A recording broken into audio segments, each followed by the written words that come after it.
Bienvenue monsieur. J'ai mis plus de temps que heureusement, toi parle pas à trop. faire les championnats de France. L'anecdote, je monte dans le train est blindé. Sauf une place, qui est la place que moi j'ai le même numéro. Donc, je m'installe, là j'ai tout mon ordi machin, et à 1 minute du départ j'entends Destination Nice, et j'ai tout qui est sorti. Tu sais, pareil, je suis branché. Destination Nice. Ouais, Destination Nice. Je suis là. Et c'est ça. Et vous, ça va? Ça va bien. On va montrer le bistrot sauvage. T'es venu avec ta postée. Association de sauvegarde de l'œuf mayonnaise. C'est des membres actifs. Incroyable. Ouais, championnat du monde, je sais plus, en novembre. Ta base. Ah ouais, oui. Ah oui, d'accord, je me suis. Ouais. Génial.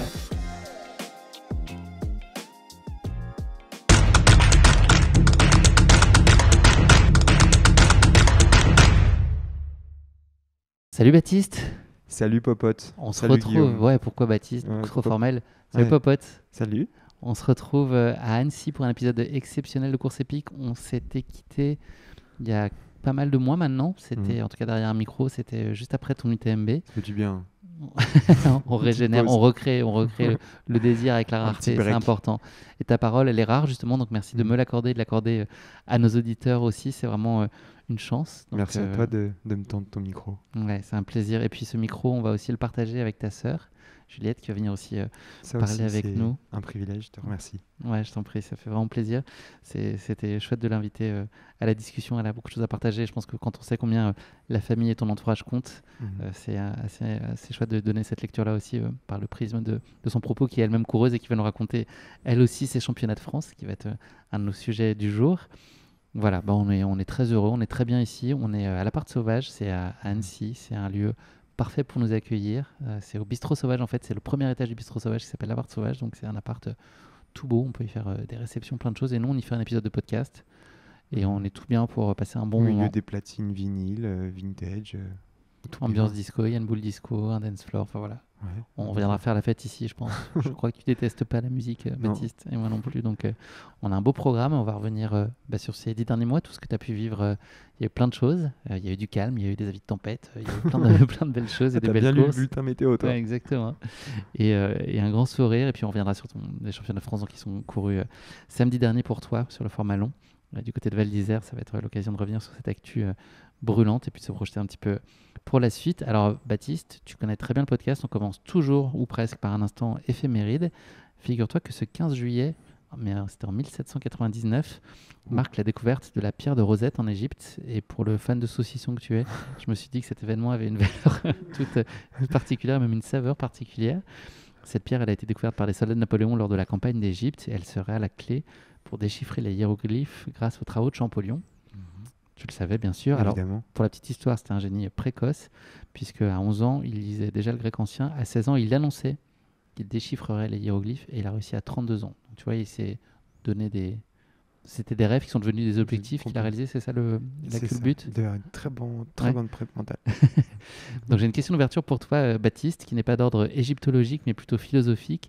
Comment est-ce que tu expliquerais l'ultra trail à quelqu'un qui ne court pas? Ce serait quoi ta pierre de Rosette à toi pour l'aider à décrypter cette discipline si enthousiasmante? En tout cas, il y a un pont à construire avec le trail saucisson. Oui, aussi, qui effectivement. font le sel de la passion et qui sont pour moi un peu la flèche qui m'a été décochée par Cupidon pour clairement me donner cette passion pour ce sport, le partage, la convivialité, le dépassement de soi, la simplicité de ces événements-là. T'as un post récent qui raconte ça. Vive les petites orgas, vive les petites courses. Exactement. Tu les célèbres. Ouais. Exactement. Vraiment, je pense que c'est... Enfin, moi, c'est marrant, mais on en reparlera, mais je prends de plus en plus de plaisir à, entre les grosses courses et les gros objectifs, aller sur des petites orgas où juste après la course, on va au PMU, au bistrot, boire un coca et gratter des astros. Ou manger une glace aussi, Ou manger un une glace. camion à glace 30 mètres après la ligne d'arrivée, c'est des choses que tu aimes bien aussi. Ouais, Donc bref... Et donc ça m'a permis de ne pas répondre à ta question. Ouais, c'est ça. Comment on explique l'ultra trail? Waouh. Et ben... Comment toi, ta vision en tout cas? Et ben, l'ultra trail, c'est un sport qui sollicite l'ensemble du corps, la tête, le cœur et les jambes. C'est d'ailleurs comme ça qu'il se court. Premier tiers avec les jambes, le deuxième tiers avec la tête, intelligemment et déterminé, et troisième tiers avec le cœur, avec la passion. Et en amont de ça, du coup, il faudrait peut-être définir aussi ce que c'est, comment je l'envisage. Bah, c'est une aventure, euh, c'est un sport individuel, une discipline où tu te retrouves quand même vraiment tout seul, seul avec toi-même, seul avec tes ressources, seul avec et face à toi-même, mais qui, dans le même temps, est une aventure collective, un sport d'équipe. Parce que moi, aujourd'hui, ben, pour performer, je suis entouré d'une structure et de gens qui m'apportent énormément, mais aussi une aventure collective au sens où on est plusieurs sur le même bateau, pour ne pas dire dans la même galère. Donc voilà, c'est comme ça que je définirais l'ultra trail, au-delà du sens stricto sensus, de dire que c'est une longue aventure qui consiste à relier un point A à un point B à la force de ses jambes en nature. Et comme petit ingrédient bonus aux 3 tiers, le supplément d'âme, parfois. Exactement. La harissa Hmm. et le supplément d'âme. On saupoudre. Ouais. Baptiste, le temps a fait son œuvre. Je te propose qu'on se retrouve là où nous nous sommes laissés il y a quelques mois, juste après ton UTMB 2024, que tu avais conclu à une 2e place. Chacun s'en souviendra. Est-ce que tu as le sentiment que tu avais posé les bases idéales pour l'après, quel qu'il ait pu être en fait?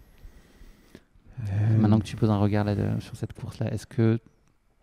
Ouais, ça a été. J'ai pas eu l'impression de poser des bases, au sens où ça m'a tellement secoué que ça a plutôt bouleversé l'équilibre que je m'étais construit, mais au sens très positif du terme, hein. Évidemment, je re-signerai tous les jours pour que ça arrive de nouveau. En tout cas, j'ai pas eu l'impression non, j'ai pas eu l'impression de poser les bases. Par contre, j'ai eu l'impression de à la fois passer un cap et bouleverser un équilibre qui a mérité par la suite d'être reconstruit. Qu'est-ce qui a été le plus facile à préserver et le plus délicat à intégrer dans ce nouvel équilibre? Le plus facile, c'est l'apaisement. C'est l'apaisement, la sérénité liée au fait que tu as fait quelque chose qu'on t'enlèvera jamais et qui t'a fait dire, qui te fait dire, qui t'a fait dire et qui te fera dire que quoi qu'il se passe, même si maintenant tout s'arrête, ça valait le coup. Et ça te remplit d'un apaisement qui, je trouve, est très vertueux pour l'épanouissement en tant qu'homme, mais aussi la performance en tant qu'athlète. Ça t'enlève d'un poids, en fait. Donc ça, c'est le plus facile. Et c'est ce qui m'accompagne. C'est ce que j'ai mis dans mon baluchon et qui m'accompagne tous les jours. Et le plus difficile, bah, c'est le changement de statut et voilà, le bouleversement d'équilibre que j'évoquais tout à l'heure, c'est-à-dire il faut avoir des qualités de proprioception irréprochables pour Attention à la retomber, cheville. pour retomber un petit peu sur ses pattes. Ça prend du temps d'assimiler, digérer et de repartir de l'avant. Il a fallu combien de temps? Est-ce qu'on parle de semaines, de mois? Ah, c'est toujours un process, mais je dirais qu'après l'UTMB, j'ai eu un flow de 2-3 semaines, un mois, très puissant, où tu te lèves tous les matins et tu te souviens de ce que tu as fait et ça te donne de la joie. Et puis après, il y a une fatigue hormonale, une fatigue physique qui est un peu lancinante et qui vient un peu renforcer la vision, non pas négative, mais qui vient un peu grossir tous les aspects négatifs, ou du moins tous les revers de la médaille que tu peux découvrir par rapport à ça. Donc tout ce qui peut être des négociations, renégociations contractuelles avec tes partenaires, des engagements et une nouvelle exposition médiatique, une pression un peu supplémentaire liée au fait que tu es désormais, quand tu fais deuxième de l'UTMB, peu importe la course, tu es annoncé comme les favoris. Donc il y a un changement de statut aussi en tant qu'athlète. Il y a une nouvelle économie aussi à mettre en place dans son business plan en tant qu'athlète entrepreneur. Et puis il y a aussi un équilibre personnel, parce que le regard de tes proches, il change un petit peu. Moi, j'avais déjà l'impression de prendre beaucoup de place et d'attirer beaucoup de lumière dans mon cercle proche. Et j'avais justement peur de faire de l'ombre aux personnes qui me sont proches, notamment ma petite sœur qu'on recevra tout à l'heure. Et ça s'est accentué encore plus avec l'UTMB, c'est-à-dire qu'à chaque fois que je croisais quelqu'un, on me parlait de ça. Donc c'était... voilà, ça a été je dirais un automne avec une zone de turbulence qui m'a pas empêché d'aller à la Saint-Élion plutôt en forme, mais ça m'a pas permis de, de perfer ce jour-là. Je pense que je connaisse l'échec pour rebâtir, et à partir de là, j'ai eu un hiver extrêmement studieux, méticuleux, euh, casanier, épanouissant, régénérant, et depuis quasiment, enfin tout va bien, tout va mieux. Et hormis la petite zone de turbulence dont on parlera tout à l'heure avant Val d'Isère, globalement, l'équilibre il est à nouveau présent. L'idée, c'est pas de reparler de l'UTMB en détail, mais j'ai encore deux questions pour toi quand même sur le sujet, si tu m'autorises. Le regard que tu J'ai le droit portes... de dire non. Ouais. Non, non. Là, ouais. Et là, je commence à pleurer. Quel regard tu portes aujourd'hui sur cette course, en fait? Est-ce que tu la regardes du dessus, Mhm. un peu à côté, ou encore pleinement de l'intérieur? Un peu sous un peu sous toutes les perspectives, un peu sous tous les angles. Euh, je la considère comme un acquis, c'est-à-dire ça confirme.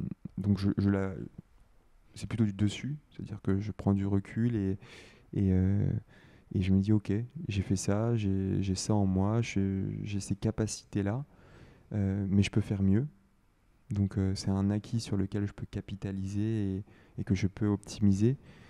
Et je la regarde aussi encore un peu de l'intérieur, euh, avec des yeux d'enfant en fait, euh, pour ouais, juste pour essayer de ressentir à nouveau les émotions qui ont pu me traverser à ce moment-là et qui sont exceptionnelles et qui globalement rendent heureux, tu vois. Et donc voilà, quand tu as un petit moment dedans, il suffit de penser à ces moments-là, de revoir des images, de se reprojeter un petit peu dans la course pour, euh, pour redessiner un sourire sur son visage.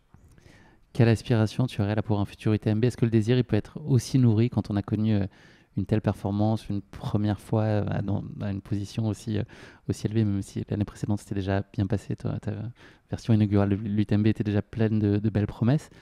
Est-ce que le désir il est plus ardent ou est-ce il est peut-être plus challengeant à entretenir parce que tu as déjà connu beaucoup de choses avec cette place-là et cette Non, c'est hyper performance? challengeant. C'est hyper challengeant parce que je j'ai pas eu une course pleine. J'ai pas eu la grande journée à l'UTMB 2024.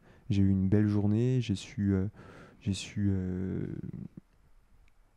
su surfer mes hauts. J'ai su globalement me dépêtrer de mes bas assez rapidement. Mais j'ai pas eu la grande journée qu'on espère tous avoir un jour en compétition. Donc De l'appétit. ça me laisse énormément d'appétit et il y a quelque chose sur l'UTMB qu'on n'a pas forcément sur toutes les autres courses, c'est cet aspect chrono qui fait qu'en fait on n'est pas obligé pour faire mieux de, de battre, on va dire, son classement, de faire mieux en termes de résultats, mais de faire mieux en tant que chrono, en termes de chrono. Et clairement c'est ce à quoi j'aspire. Et on en reparlera peut-être tout à l'heure, mais voilà, j'ai pour envie, enfin j'ai pour volonté de faire une petite pause à l'UTMB, avec l'UTMB 2025, en 2025, pour justement pleinement le préparer et arriver full appétit, full fraîcheur en 2026 pour faire mieux qu'en 2024.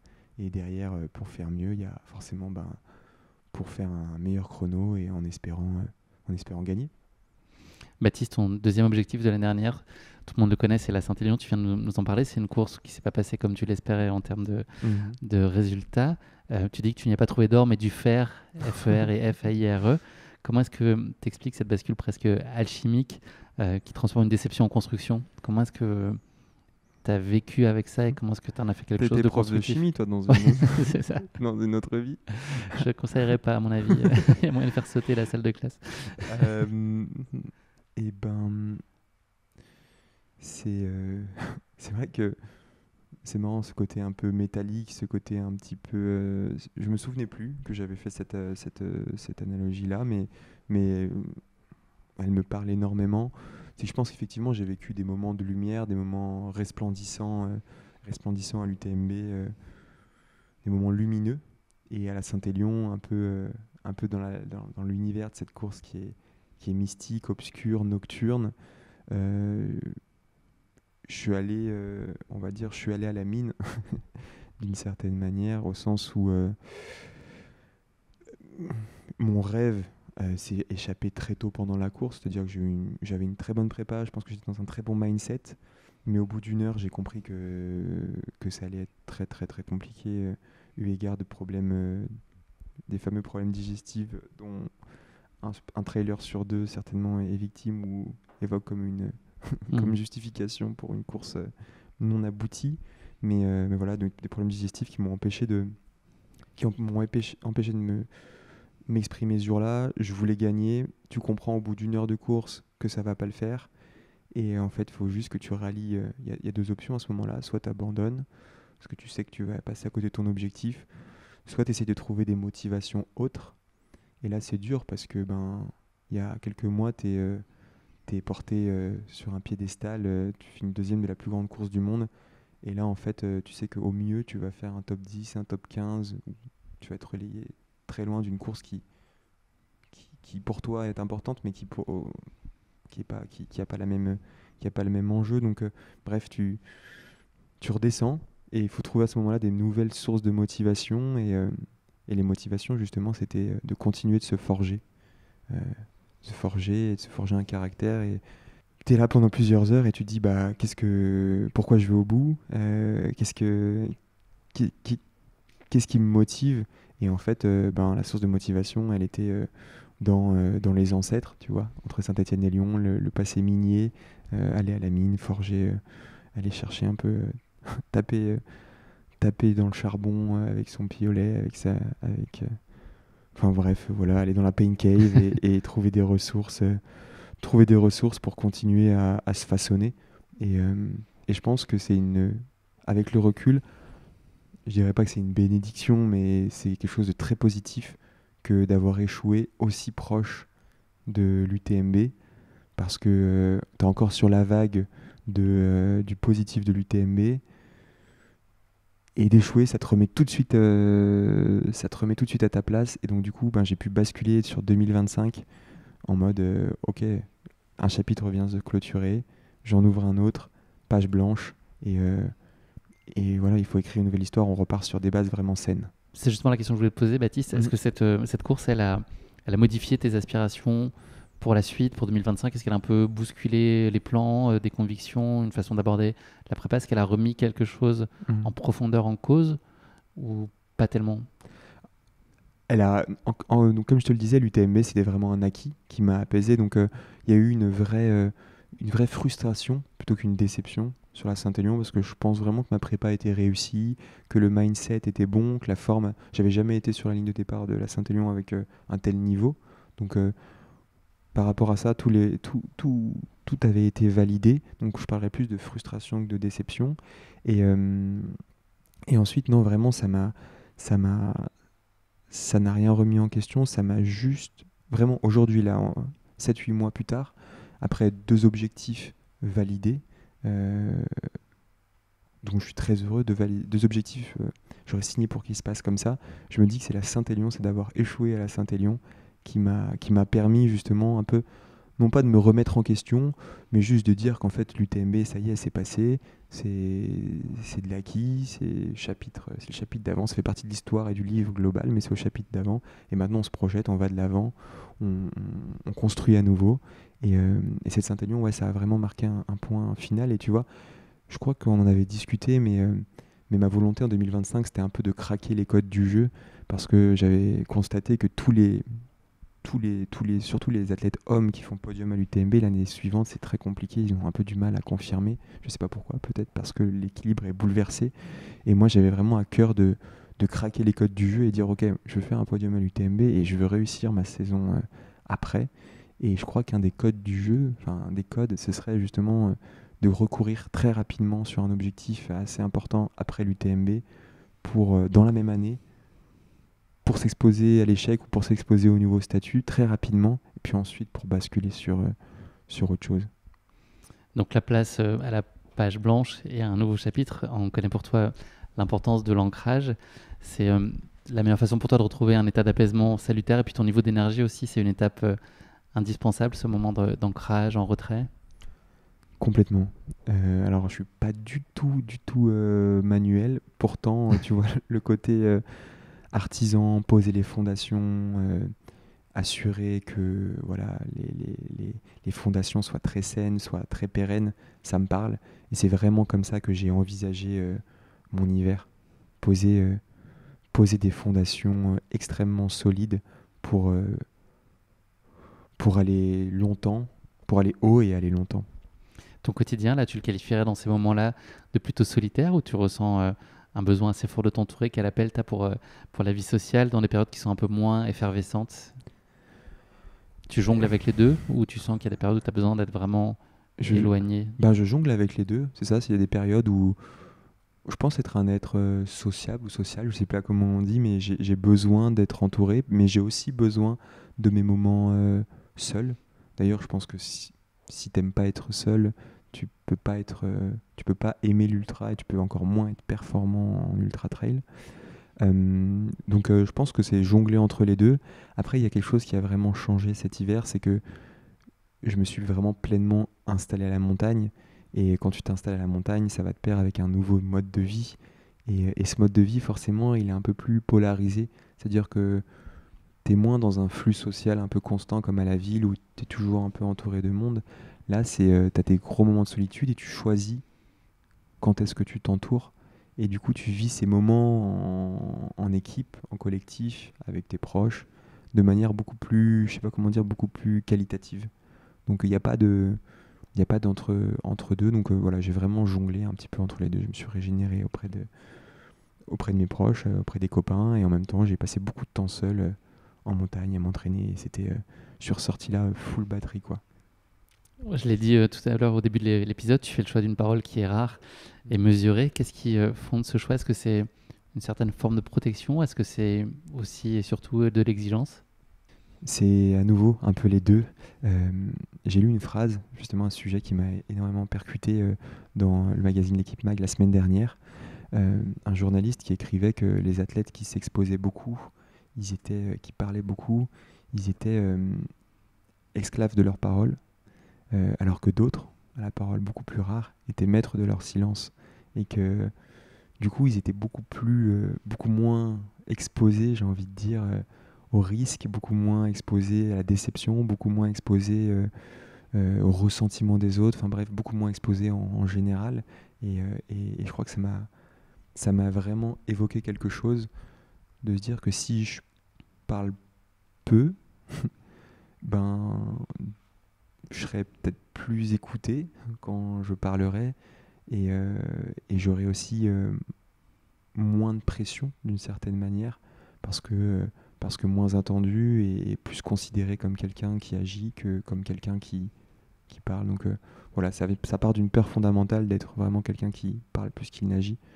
Donc voilà, d'être dans l'action, d'être dans la légitimité avant de s'exposer. Et aussi, je pense qu'il y a, faut pas se m'en cacher, c'est aussi une stratégie de communication. Je pense que raréfier la prise de parole, comme on l'évoquait, c'est aussi la qualifier. Et du coup, ben, quand tu as l'habitude de te taire, c'est un peu comme quand quelqu'un qui t'as une classe et t'as quelqu'un qui parle, t'as un élève qui parle jamais, quand il lève le doigt, tout le monde se tait, tout le monde le regarde et tout le monde est un peu dans l'attente de ce qu'il va dire. Donc là, t'as pas intérêt à te rater. Mais voilà, c'est aussi un petit peu cette volonté-là de raréfier pour qualifier qui anime un peu voilà, ces prises de parole ponctuelles. Là, bon, on l'a compris, on l'a tous observé dans l'écosystème dans lequel on est. Les athlètes prennent de plus en plus la parole. On leur demande pas seulement d'être performants, mais aussi d'exister, de poster, de relayer. Tout à fait le choix de la rareté, on l'a compris. Est-ce que ça peut quand même, d'une certaine façon, créer une certaine nervosité de voir un peu que tout le monde occupe l'espace et que toi, tu laisses le champ libre? Est-ce que parfois, ça peut t'amener à te questionner? Et c'est en plus bien souvent des athlètes, je pense, que tu considères et que tu apprécies. Est-ce que parfois tu peux te dire, ok, en fait, est-ce que je fais vraiment le bon choix? Moi, je fais un choix qui m'épanouit et qui me rend performant. La preuve, mes deux dernières courses, je les considère comme réussies. Donc, ça veut dire que que c'est un schéma qui me convient. Je sais pas, je dis pas que c'est le meilleur, mais en tout cas, c'est ce qui est le plus adapté pour moi dans le contexte actuel. Donc, non, il n'y a pas du tout de frustration. Au contraire, moi j'ai plutôt envie de, de faire les choses différemment, de faire les choses un peu singulières. Donc encore une fois, je juge pas, je dis pas que c'est bien ou c'est pas bien, je dis juste que c'est ce qui me convient, ce qui me convient moins. Et, et, et voilà, moi je suis juste hyper apaisé avec ça. Et je pense que c'est bien que les athlètes s'expriment et deviennent des personnages publics. Néanmoins, tu vois, moi, je reviens toujours à la base qui est la performance et, et, et ce besoin de me sentir légitime par les résultats avant de prendre la parole, quoi. Moi, je le lis aussi comme quand même une preuve de confiance en soi.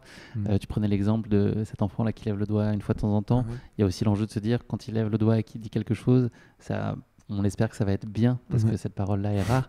Et donc, moi, je pense que ça montre aussi une certaine assise Mm. sur ton positionnement, tes partis pris, ta plume qu'on connaît, hein, sur la forme aussi, porter tes messages. Est-ce que tu ressens ça aussi? Enfin, c'est la continuité finalement de ton état d'apaisement, c'est cette sérénité et cette confiance finalement. Complètement. Je pense que c'est un modèle que j'ai construit aujourd'hui, mais qui est venu avec le temps. Je pense pas que tu peux démarrer comme ça, justement, en étant aujourd'hui, si tu veux être professionnel ou du moins vivre de ton sport dans le trail, il faut, euh, il faut être performant à la fois sur et en dehors du terrain. Donc il faut t'es jugé par tes performances, tes résultats, mais aussi par les émotions que tu procures. Et pour procurer des émotions, bah, il faut communiquer, il faut accepter, s'exposer. Donc moi, je peux me permettre, j'ai envie de dire, de- d'avoir une prise de parole un peu plus ponctuelle parce que je pense déjà beaucoup communiqué en amont et que j'ai la peur j'ai peur de lasser les gens. Donc voilà, j'ai pas envie d'en faire trop. Je gère mon effort, on va dire, comme en course. Et effectivement, il y a une forme de confiance qui n'est pas forcément liée au fond de ce que je vais dire. Je suis pas en confiance par rapport à comment va être perçue la manière dont je communique, mais une forme de confiance par rapport au fait que bah, même si c'est pas très bien perçu, moi je suis hyper en phase avec les valeurs qui sont les miennes et j'ai aussi un double projet euh, qui m'épanouit énormément, on pourra peut-être en parler tout à l'heure, mais et qui est de plus en plus puissant, de plus en plus vertical, de plus en plus, je sais pas comment dire, mais qui a de plus en plus de corps et qui fait qu'en fait je me sens pas le besoin de communiquer ou de surcommuniquer parce que je suis déjà hyper heureux avec ce que j'ai. Baptiste, on a évoqué donc ce besoin de stabilité, de recentrage, mais il y a eu aussi des changements malgré tout dans cet hiver, notamment ton arrivée chez On. Tu as parlé d'un petit matin, d'une aventure de long terme. Qu'est-ce que tu espères écrire avec ce nouveau chapitre-là? Quelles sont les promesses qui s'offrent à toi et que tu as envie de tenir avec eux et ce que tu peux attendre d'eux aussi? J'ai envie d'écrire un chapitre avec eux qui est beau, qui est fort d'émotions, de performances, euh, d'aventure humaine aussi. Ça a été un, un des, un des points les plus importants de ma décision, la proximité géographique. Moi j'habite à Combloux, le siège est à Zurich, c'est à 4 heures de train. Il y a vraiment une connexion avec les équipes, des visages très identifiés, de personnes avec qui je travaille, qui me soutiennent. Donc voilà, c'est vraiment ça qui a animé ma prise de décision, cette volonté vraiment encore une fois, c'est un sport individuel, mais aussi un sport d'équipe. Et, euh, et derrière ça, il y avait aussi une volonté de long terme. Euh, j'ai toujours voulu être très transparent parce que tu sais, c'est marrant, les athlètes élites, comme on les appelle, avant l'UTMB, ils sont là à chasser le moindre gramme sur le matos obligatoire de l'UTMB. Et en fait, moi, je trouve que les grammes les plus superflus, c'est la charge mentale. Et pour pas les avoir, en fait, il suffit d'être transparent. Et c'est pour ça que, tu vois, je suis très à l'aise de dire le pourquoi, en fait, j'ai arrêté l'aventure avec Nike alors que j'avais fait une deuxième place à l'UTMB et qu'on pourrait penser que tout allait bien. En fait, tout allait bien, mais c'est juste que le projet n'était pas adapté, était pas adapté pour moi. J'avais besoin d'un projet qui était plus collectif, d'un projet qui était plus porté aussi, je pense, sur le trail, d'une proximité humaine et géographique peut-être un peu plus importante euh, et, euh, et d'une vision sur long terme. Et c'est ce que m'a proposé On. Euh, c'est une, c'est une marque qui a vraiment le vent dans le dos. On sent qu'il y a une véritable dynamique. Il y a la volonté de gagner des grandes courses. Et moi, j'ai toujours aimé aussi cet aspect pionnier et me dire que je peux être l'un des premiers athlètes à... Cathy a déjà balisé le chemin très Avec rapidement, brio, avec ouais. brio très rapidement, mais d'être là dans ce mood de bâtisseur, d'être parmi les pionniers qui vont vraiment ancrer la marque dans l'univers du trail, c'est quelque chose qui m'a motivé. Donc pour toutes ces raisons-là, j'ai fait le choix de ce changement et vraiment, j'ai eu un hiver vraiment dans le flow de A à Z et je pense que ce choix y a contribué. Pour construire, il y a Baptiste Chassagne, en fait. Je viens d'y penser. Tu vas être un bâtisseur. Chassagne Solutions. Il y a un autre partenaire avec lequel tu t'es noué. Là aussi, tu es très parcimonieux dans tes choix et très, très sélectif. Il est plus inattendu dans l'univers de la course à pied et du trail. C'est Back Market. Là, qu'est-ce qui a pu guider ce choix? Il y a, je pense, un alignement de valeurs qui est assez clair sur la durabilité. Voilà, qu'est-ce qui a contribué en tout cas à faire que vous parliez la même langue, que vous ayez les mêmes envies? Complètement. C'est un partenariat dont je suis extrêmement fier. Parce que en fait, j'ai toujours admiré les athlètes engagés qui en fait considéraient que leur performance était non pas seulement une finalité, mais aussi un moyen de faire passer des messages, de porter des valeurs.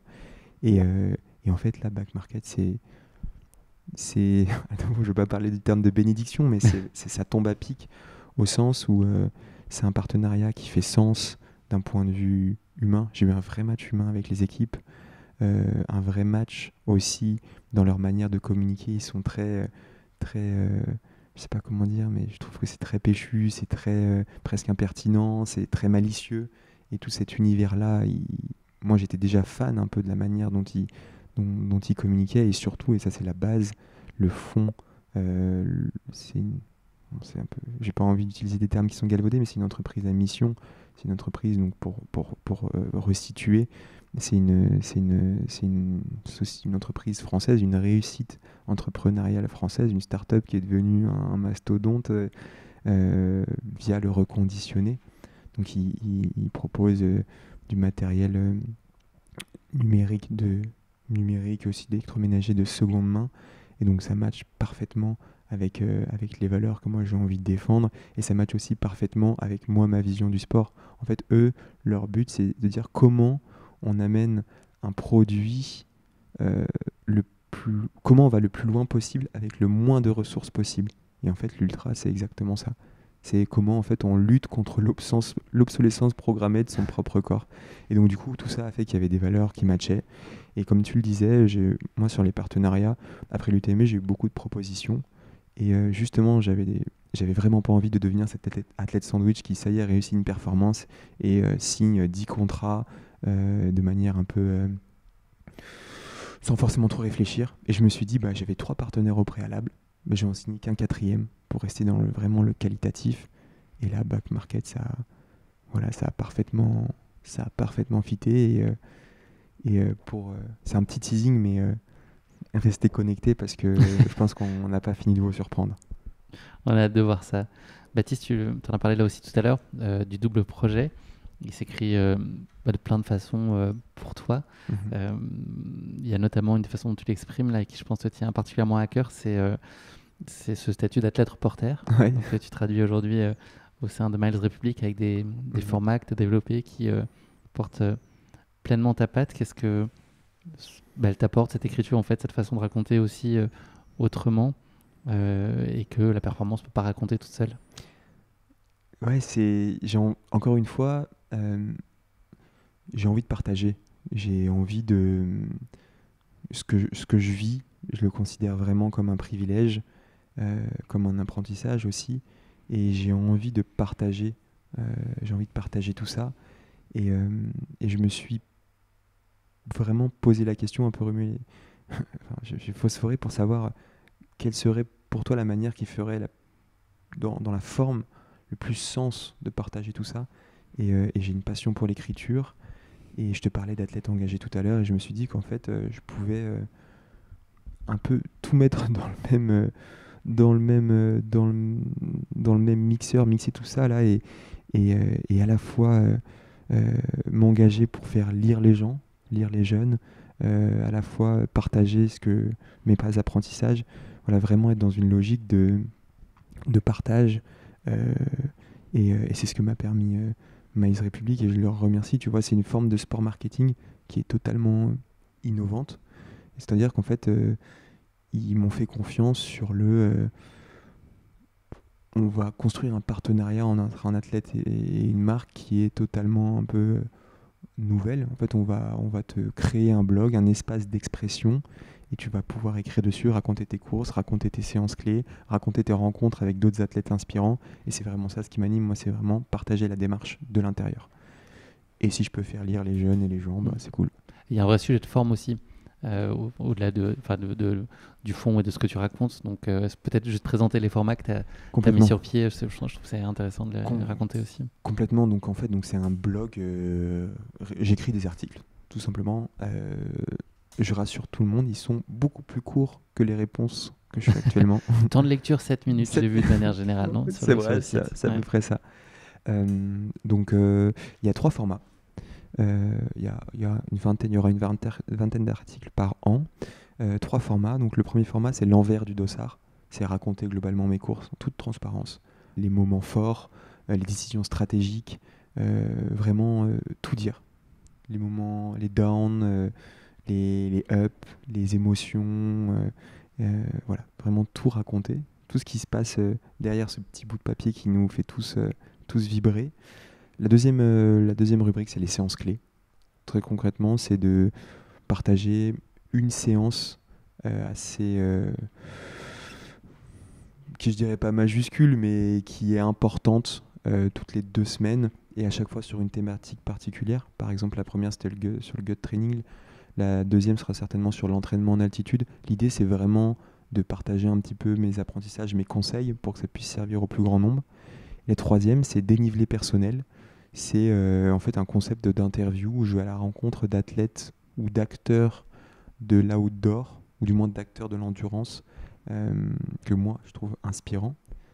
Et que Miles Republic aussi, on a une petite réunion éditoriale à ce sujet-là, et on a choisi 6 personnalités qu'on trouve inspirantes, et on va leur poser 10 questions qui sont graduelles en termes d'intensité et d'introspection, d'où le dénivelé personnel. Donc c'est Vincent Bouillard est, je crois, le premier invité de ce format-là. Exactement, et on était venu déjeuner pour que je le mette bien, tu vois, que je le détende un peu, au bistrot sauvage juste en dessous. Il a eu 11 questions, je crois, d'ailleurs, si je ne me trompe pas. Ouais, questions bonus. T'es assis exactement, 11 questions. C'est difficile. C'est pour ça que je me suis aussi mis cet exercice. J'ai tellement de questions à leur poser. En fait, quand on choisit 10, t'écoutes les réponses. Ouais, sharp, précis. Raconter, Baptiste, c'est aussi revivre. Est-ce qu'il y a des choses que tu redécouvres quand tu fais cet exercice-là de poser à plat une course, quand tu reviens dessus avec l'envers du dossard? Quelle lecture ça peut donner, cette écriture? Écriture. C'est gratos. Non, c'est clairement une forme de bilan. C'est juste, en fait, c'est un bilan que je rends public d'une certaine manière, donc il me sert à moi, et je me dis que potentiellement il pourrait aussi servir à d'autres. Donc clairement, c'est une manière d'ancrer. Je sais pas si tu l'as. Ancré. Bien joué, ouais. Très très joli. Ouais. Je fais les sous-titres de la blague quand même pour qu'elle soit bien comprise, et d'ancrer les apprentissages tout simplement. Mais est-ce que ça t'amène justement cette réflexion et d'essayer de poser ça noir sur blanc, ça t'amène à voir d'autres choses peut-être à côté desquelles tu serais passé à vraiment post-rationaliser plus ta course? Complètement, puisque en plus les rubriques sont structurées. Donc dans le dossard, je vais parler du contexte, je vais parler du déroulé de la course, je vais parler du plan de nutrition. Donc en fait, ça va m'inciter à tout éplucher, et donc du coup d'aller un petit peu vraiment essayer d'aller dans le. Je vais essayer de décrypter. C'est un exercice de décryptage, et donc ensuite de récit. Donc forcément, ça m'amène à des apprentissages que j'aurais pas fait si je m'étais pas attelé à cet exercice. L'écriture, on sait combien elle compte pour toi. Tu as un autre projet d'une envergure encore autre, différente, au long cours. Cette fois, est-ce que tu peux nous parler du projet de livre sur lequel tu as travaillé, tu as apporté les derniers signes combien tu m'as dit, 350 000 signes, c'est ça, du bouquin, quelque chose de cet ordre-là. Je crois que tu es arrivé au terme de l'écriture du manuscrit. Est-ce que tu peux nous raconter un petit peu ce que c'est? C'est confidentiel ou Non, on non, peut y aller? complètement, on peut y aller. Je suis hyper. C'est la première fois que j'en parle de manière publique. Alors, attention, toute proportion gardée, je ne vais pas révéler un secret d'une envergure, enfin, d'une grande envergure. Mais en fait, j'ai eu la chance de coécrire le livre de Mathis Dumas. Donc, Mathis Dumas, c'est le guide qui a amené Inoxtag en haut de l'Everest. Donc, globalement, ça a été la clé de voûte du documentaire Kaizen qui a été vu par près de 40 millions de personnes, je crois. Donc globalement par beaucoup de Français. Et ça a été un ultra trail rédactionnel à tous les sens du terme. Beaucoup de up, quelques down, beaucoup d'endurance, de force, beaucoup d'endurance, de travail, de détermination, de résilience et beaucoup de partage aussi. Bref, c'est une aventure que j'ai adorée. Et en fait, en racontant la vie de Mathis, j'ai vraiment eu l'impression de raconter un petit peu moi, ma vie, parce qu'on a exactement le même âge, on a plus ou moins le même parcours. Lui, il vient de la basse montagne et aujourd'hui, il s'est révélé, on va dire, sur le toit du monde. Et moi, c'est pareil, aujourd'hui, je m'épanouis en altitude. Donc on a eu un peu cette trajectoire ascendante avec un syndrome un peu de l'imposteur, un manque de légitimité quand on est arrivé en montagne et qu'on se sentait un petit peu monchu au pays des experts. Donc ça a été vraiment une aventure incroyable et j'espère que ce sera un succès, un grand succès littéraire. Vraiment, quand on a pensé ce livre, on s'est dit ok, notre mission à travers ce livre, c'est de faire lire les jeunes, de faire lire un livre qui est engagé, transparent et de leur donner envie d'aller en montagne, mais de la bonne manière. Et j'espère vraiment que ça sera reçu comme tel. Ça sortira le 11 septembre, donc c'est pour l'anniversaire de la sortie du documentaire Kaizen. Et j'espère que ce sera un projet qui fera des petits, au sens où j'espère que j'aurai l'opportunité d'écrire d'autres livres, d'être la plume d'autres personnes qui veulent raconter leur parcours, parce que j'ai trouvé ça absolument génial en termes de métier et surtout très très adapté à mon double projet. C'est-à-dire que j'ai un gros projet qui est d'écrire un livre, j'agence mon temps, j'ai une date de début, une date de fin de livraison du manuscrit, et entre tout ça, j'agence ma vie comme je le souhaite, mes entraînements, mes courses. Du coup, je suis maître de mon temps. Qu'est-ce qui t'a le plus sorti de ta zone de confort dans ce projet-là?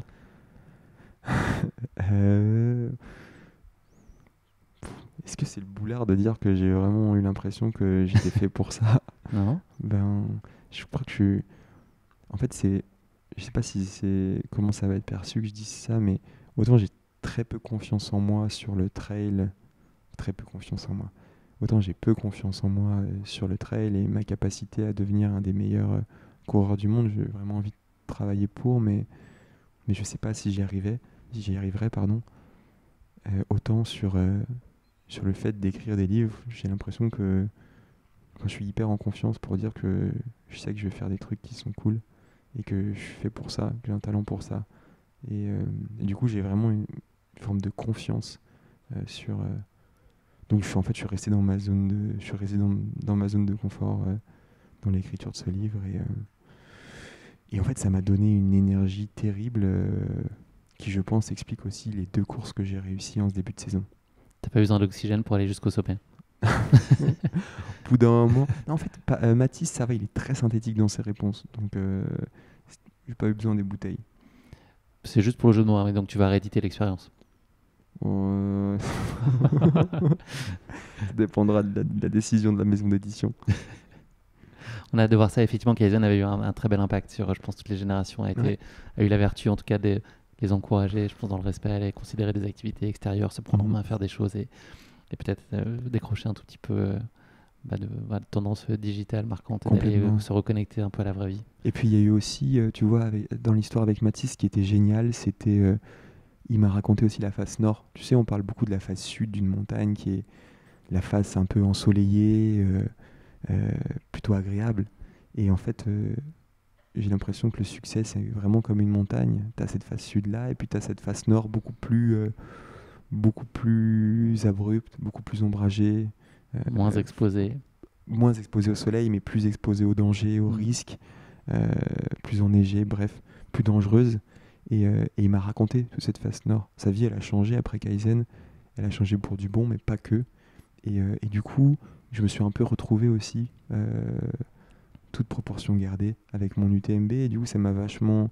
En fait, ça nous a fait presque une forme de discussion-thérapie tous les deux. Et à l'unanimité, on s'est dit que c'était génial ce qui nous arrivait. Mais on s'est retrouvés aussi sur des ajustements qui devenaient nécessaires par rapport au changement que ce succès a engendré. Baptiste, merci pour ces premiers échanges. Je te propose qu'on ouvre un peu le cadre de notre discussion. J'en ai parlé au tout début de l'épisode. On va recevoir ta sœur Juliette qui est juste à côté, qui va se joindre à nous. Juliette, on est prêt, on n'attend que toi pour prolonger nos échanges. Jingle Juliette. Bienvenue. Est-ce que tu as passé la barrière horaire pour t'asseoir? Oui, nickel. Non. Salut Juliette. Salut Guillaume. Bienvenue, je te présente Baptiste, ton frère. Enchanté. Zézette. On va parler de votre relation à tous les deux. Et puis toi, Juliette, rentrer un peu plus en détail de ton parcours sportif. La première question que je vais vous poser, c'était est-ce que quand vous étiez enfant, vous vous sentiez déjà aussi proche, ou est-ce que c'est quelque chose qui est venu avec le temps? En fait, c'est une séance de psychanalyse. Amener le divan de ce pas. En plus, Césette, elle était stressée. Elle m'a dit, mais il nous a pas envoyé les questions avant et tout. On va parler de quoi? Qu'est-ce que je vais dire? J'ai dit, t'inquiète. Il n'y a aucune mauvaise réponse, il y a juste les vôtres. Exactement. Bah, je pense qu'on aura deux réponses à apporter. Oui, exactement. Je te laisse commencer. Du coup, avec Baptiste, on a 8 ans d'écart. Donc, T'as 8 ans de moins, c'est ça? Oui, 8 ans de moins. On dirait petite précision pour les auditeurs, oui, en vrai, non, moi je sais, mais c'est moi la petite pour sœur. aiguiller nos auditeurs. Donc 23, c'est ça? 24. 24. Et Baptiste bientôt 32. Et on a grandi ensemble, mais Baptiste est parti assez tôt de la maison, donc vers 17 ans, si je dis pas de bêtises. Du coup, ce qui fait que j'étais encore très jeune. Et du coup, j'ai plus de souvenirs avec Baptiste à l'adolescence que à ma petite jeunesse. Je pense que ce qui nous a rapprochés, c'est aussi cette passion qu'on partage aujourd'hui, le sport, la famille, qui est très important pour nous. Nos parents, ils nous disent souvent que la plus belle chose qu'ils ont réussi aujourd'hui, c'est de faire que leurs 3 enfants s'entendent hyper bien. Et en fait, Baptiste comme Alexandre, parce qu'on est 3, c'est un peu comme mes grands frères, mais c'est aussi mes meilleurs potes. C'est un peu comme des frères. C'est un peu mes meilleurs potes, parfois un peu mes pères, enfin voilà. Mais du coup, oui, la relation avec Baptiste, elle a évolué, elle n'a pas toujours été facile, parce que je pense qu'on a des caractères qui sont assez similaires. Et du coup, parfois, je pense que c'est pas forcément évident quand on a 2 personnes qui sont sensibles et qui, je sais pas comment dire, mais qui... Dans l'émotion, beaucoup. Ouais, dans l'émotion, je dirais. Je sais pas si... Tu peux tout dire, hein, t'inquiète pas. C'était la version rond-point, ça, ou pas? Du coup, moi, je prends la sortie qu'elle m'a indiquée. Non, je suis hyper en phase avec Juliette. En fait, comme on a tout pile le décalage d'âge qui fait que je suis parti faire mes études au moment où je pense que Juliette était en mesure de vivre des moments un peu par elle-même, tu vois, à 8-10 ans. Et du coup, on n'a pas eu trop cette période de construction à l'adolescence. Par contre, on s'est vraiment, comme un second souffle, une seconde jeunesse. Enfin, on a toujours été très famille, donc on a toujours été proches. Mais il y a vraiment eu un rapprochement, pour le coup, quand je suis revenu de mes études. Donc quand Juliette, elle devait avoir 15-16 ans, et moi plutôt 23-24. Et ouais, on s'est vraiment retrouvés. Et puis depuis, c'est presque crescendo, en fait. Parce que plus on avance dans l'âge, plus on avance un peu dans la vie, c'est marrant, mais plus nos trajectoires se rapprochent. Et c'est hyper... Enfin, moi, j'adore. On est quasiment en coloc. Quasiment en maintenant. coloc maintenant, ouais. Je squatte un peu chez ma petite sœur. Il y avait le principe du tanguy chez ses parents, maintenant je suis chez ma petite sœur. Le tanguy chez la petite sœur. Qu'est-ce qui vous rassemble le plus aujourd'hui? Et puis c'est quoi les différences que vous pouvez avoir notablement l'un et l'autre? Je pense que ce qui nous rapproche le plus, et c'est ce que disait Juliette, c'est qu'on a une forme de... Enfin, c'est nos personnalités. C'est marrant, on est 3 dans notre fratrie. Et avec Juliette, on se ressemble énormément. On est un peu, donc, je dirais, très exigeant, très... peut-être un peu intense dans notre manière un peu de vivre les émotions.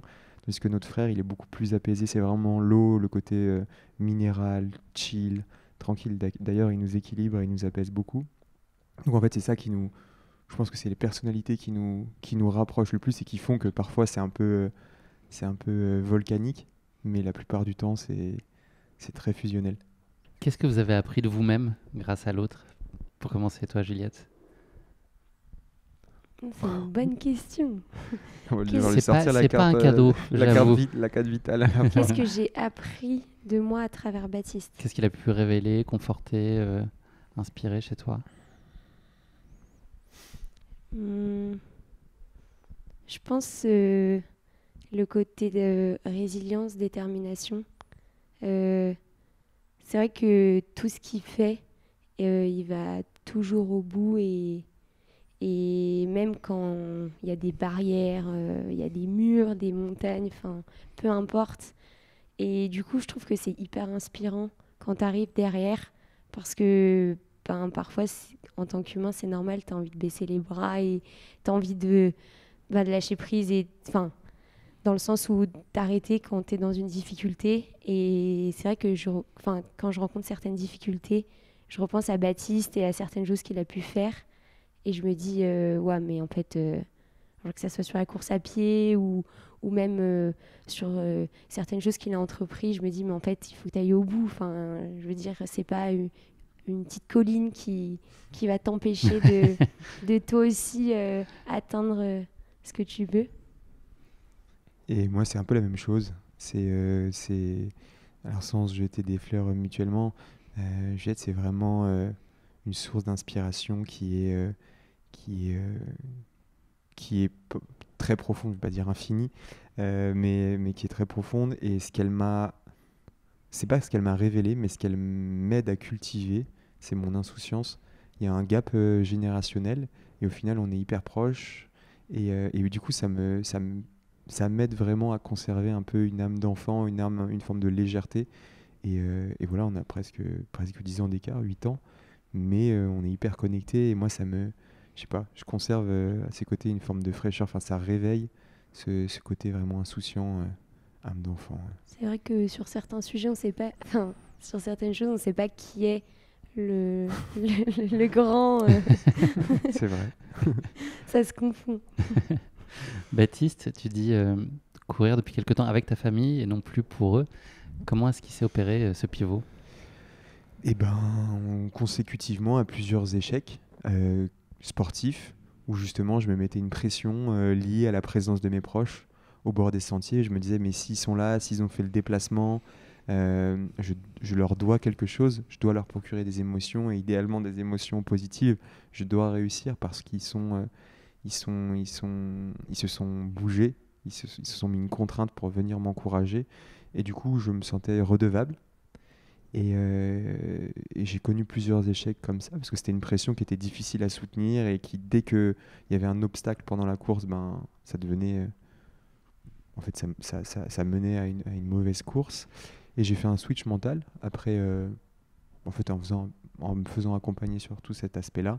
Et j'ai juste remplacé un mot, comme je te l'avais expliqué. J'ai remplacé je cours pas pour, mais avec eux. Et je me sens plus redevable, mais plutôt reconnaissant.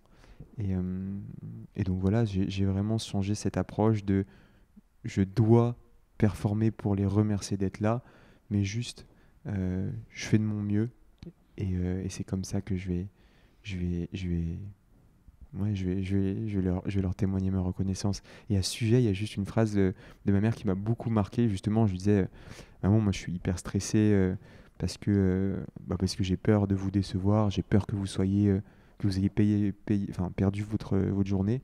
Et elle m'a dit un truc désarmant de simplicité. Elle m'a dit, mais mon fils, t'es bien prétentieux de penser que la réussite de la journée, elle dépend que de toi.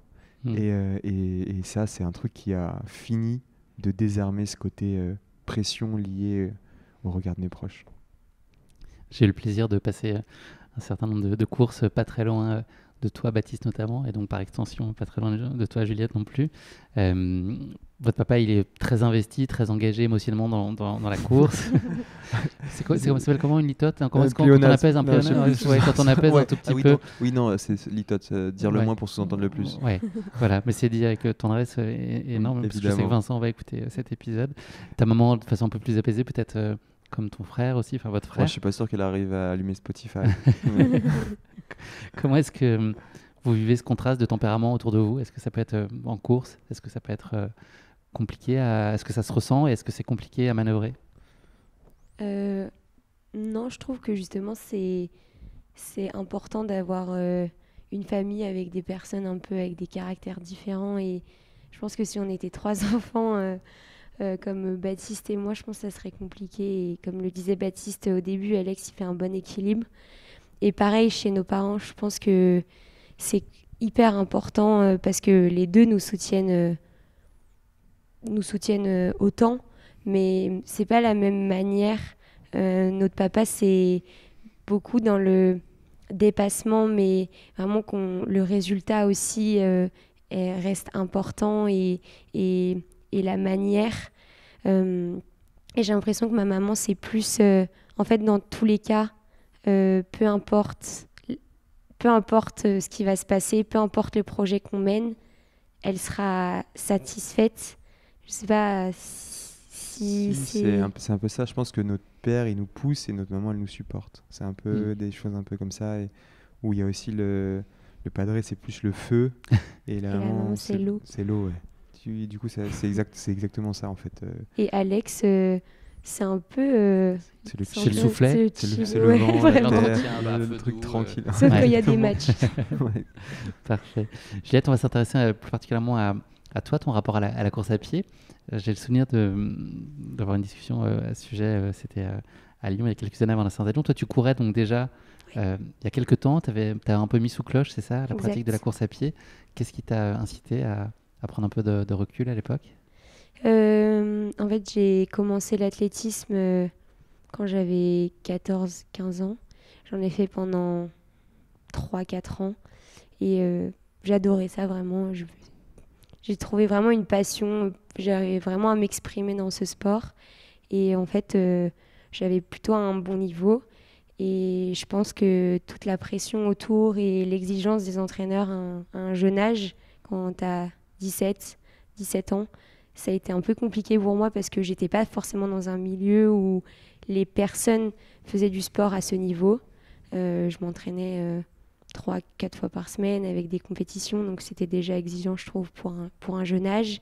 Et du coup, la relation avec mon entraîneur est devenue un peu conflictuelle parce qu'on n'était plus alignés. Et je pense que j'avais besoin aussi de profiter. En fait, je voyais plus ça comme une contrainte à la fin que comme un plaisir, alors que pour moi, le sport, je me suis toujours dit que ça devait être un plaisir avant tout. Donc j'ai choisi d'arrêter. Et je suis partie en études, j'ai bien profité, j'ai beaucoup fait la fête. J'ai commencé un nouveau sport, le beer pong. Un titre de championne U20. Exactement, championne du monde, ouais, championne de France. T'imagines la fierté du padré. Attends. Et en fait, au bout de 3 ans, je me suis rendu compte qu'il me manquait vraiment quelque chose. Même dans l'épanouissement personnel, j'ai besoin de me dépasser, j'ai une hyperactivité qui fait que j'ai besoin de quelque chose pour me canaliser et aussi pour me changer les idées, et ça me manquait. Est-ce qu'il y a une forme de retenue quand même dans ta reprise, justement, fort de ce que tu avais connu avant et de l'exigence de la compétition? Tu as une nature compétitive, je pense. Est-ce que ça a pu faire que tu ailles quand même un peu à tâtons et que tu te méfies et que tu prennes le temps de ne pas aller trop vite peut-être sur des distances, sur des enjeux, des objectifs? Oui, carrément. En fait, j'ai pas envie de retrouver le sport comme je l'avais connu auparavant, où en plus j'adorais, j'avais un bon niveau, et parfois j'ai des regrets. Je me dis si j'avais continué, peut-être que j'aurais pu aller plus loin et faire des belles choses. Mais en fait, pour moi, le sport, et encore une fois, ça reste un plaisir. Et le trail, je trouve que c'est hyper différent parce que en fait, il y a vraiment le côté plaisir. T'es en nature, t'es pas sur une piste à faire des tours et comme si t'étais dans un manège. Et du coup, je pense que c'est hyper important de prendre du plaisir parce que de tous les cas, si t'aimes pas être en nature, je pense que ça marche pas. Mais oui, j'ai mis du temps à revenir à la compétition. On en avait discuté, Guillaume, mais j'ai mis 1 an, je pense, après avoir recommencé pour remettre un dossard parce que j'avais peur, j'appréhendais. Parce que oui, j'aime la compétition et même si j'ai pas la même démarche que Baptiste, forcément, gagner des courses et être au devant, ça fait toujours plaisir. Et du coup, là, depuis 1 an maintenant, depuis que je suis partie en année de césure, où je me suis retrouvée en Norvège dans des magnifiques paysages, j'ai vraiment repris goût. J'ai appris à courir dans la nature, le trail, et j'ai eu envie de remettre des dossards. Format court, hein, c'est ça? Ouais, format plutôt court. Et j'ai eu un entraîneur cette année, mais j'ai de nouveau arrêté. Ça se passait bien, c'est juste que j'ai une volonté professionnelle aujourd'hui et je peux pas tout faire et je suis en alternance, donc c'est compliqué de jongler entre 3 projets. Et du coup, je me suis dit plaisir, mais compétition. Voilà, c'est le mot aujourd'hui. Sans entraîneur, parce que j'ai Baptiste qui m'entoure et je pense que c'est un bon mentor. Il connaît 2-3 principes, je pense. Je crois. Et puis ouais, la compétition, parce que on aime mouiller le maillot et on aime se faire mal. On a parlé de l'influence très positive du statut de Baptiste sur toi et de l'inspiration que ça pouvait provoquer. Est-ce que ça peut avoir aussi un côté écrasant peut-être d'avoir un frère qui performe au plus haut niveau et par rapport à toi, tes attentes, à dessiner ta propre trajectoire, à la fois auprès de ta famille, mais aussi peut-être à une échelle un peu plus large?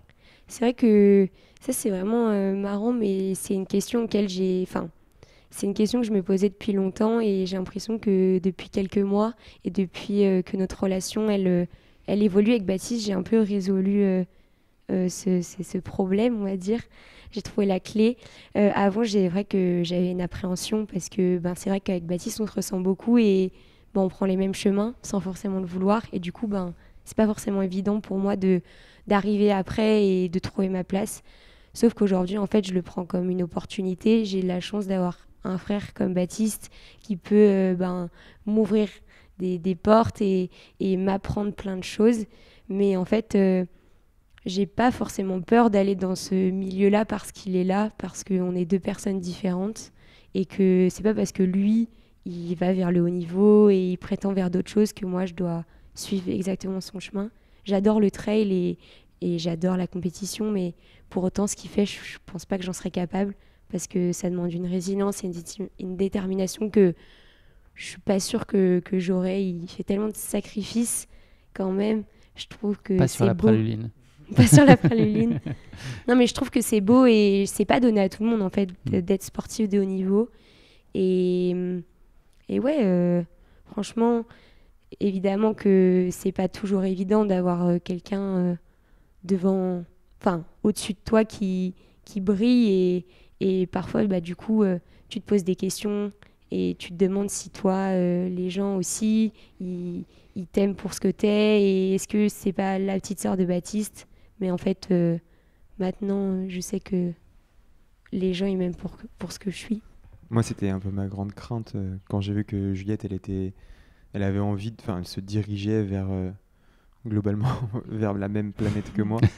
Et, Oups, clignotant.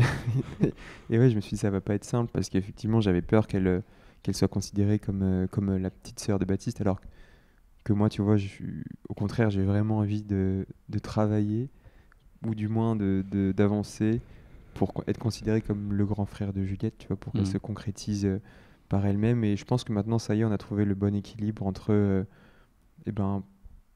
moi, lui faire profiter de mon réseau, lui faire profiter des opportunités que je me suis créées, et en même temps qu'elle se sente pas, qu'elle n'ait pas l'impression de prendre des raccourcis, qu'en fait, c'est juste légitime. Voilà, saisir des opportunités, mais tout en se concrétisant par elle-même. Et moi, c'est ça aussi que je trouve d'une certaine manière admirable.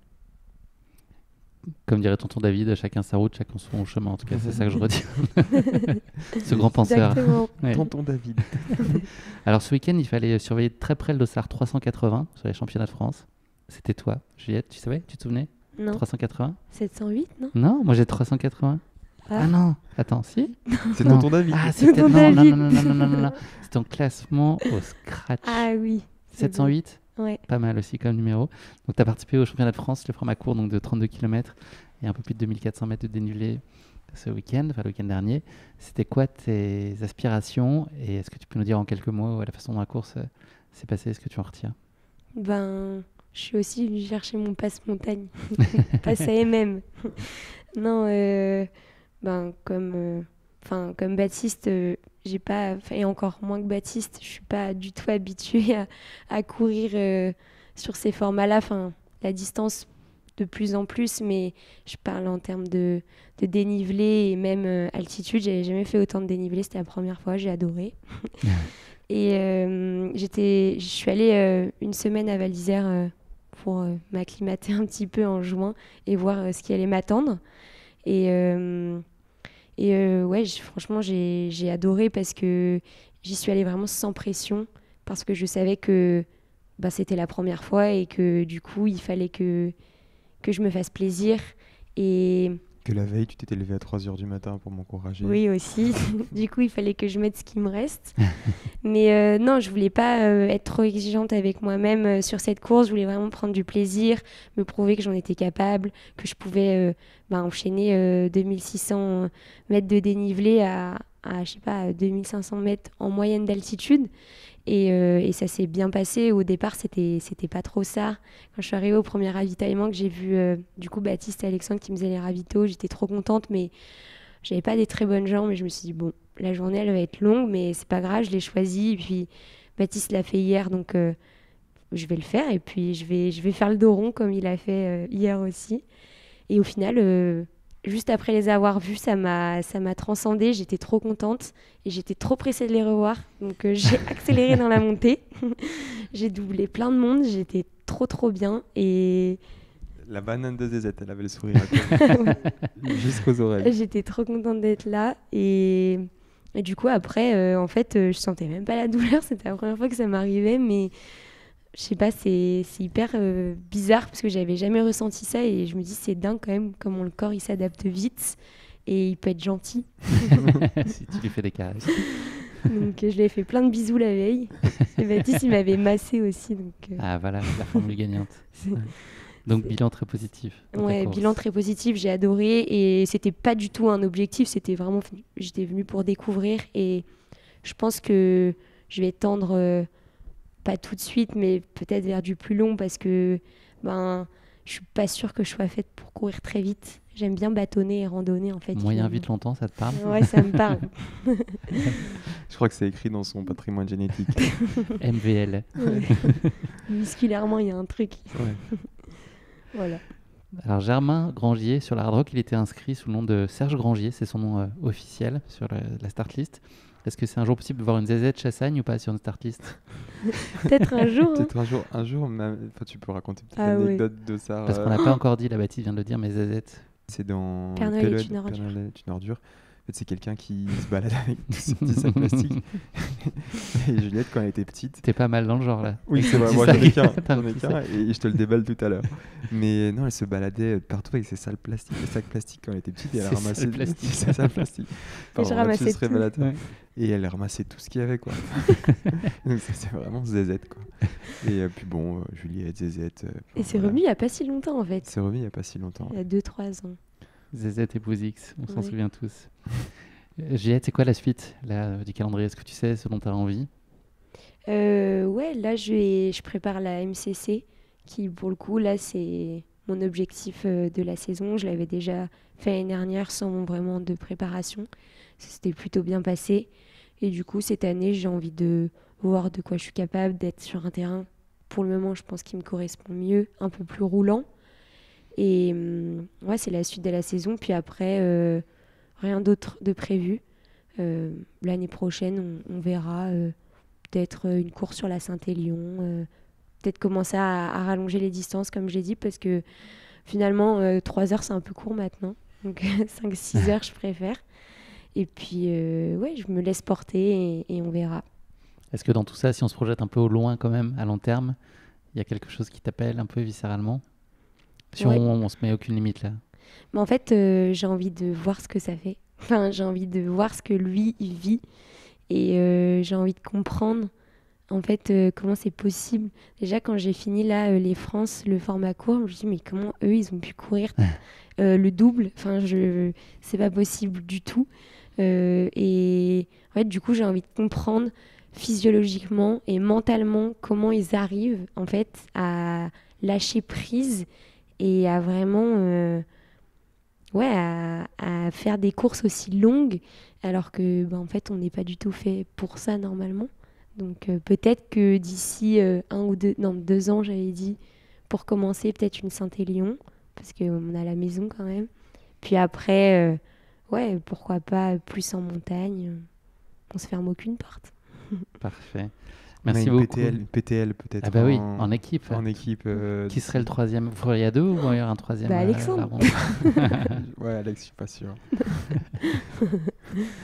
Merci beaucoup, Juliette. Je vais te merci à libérer. toi.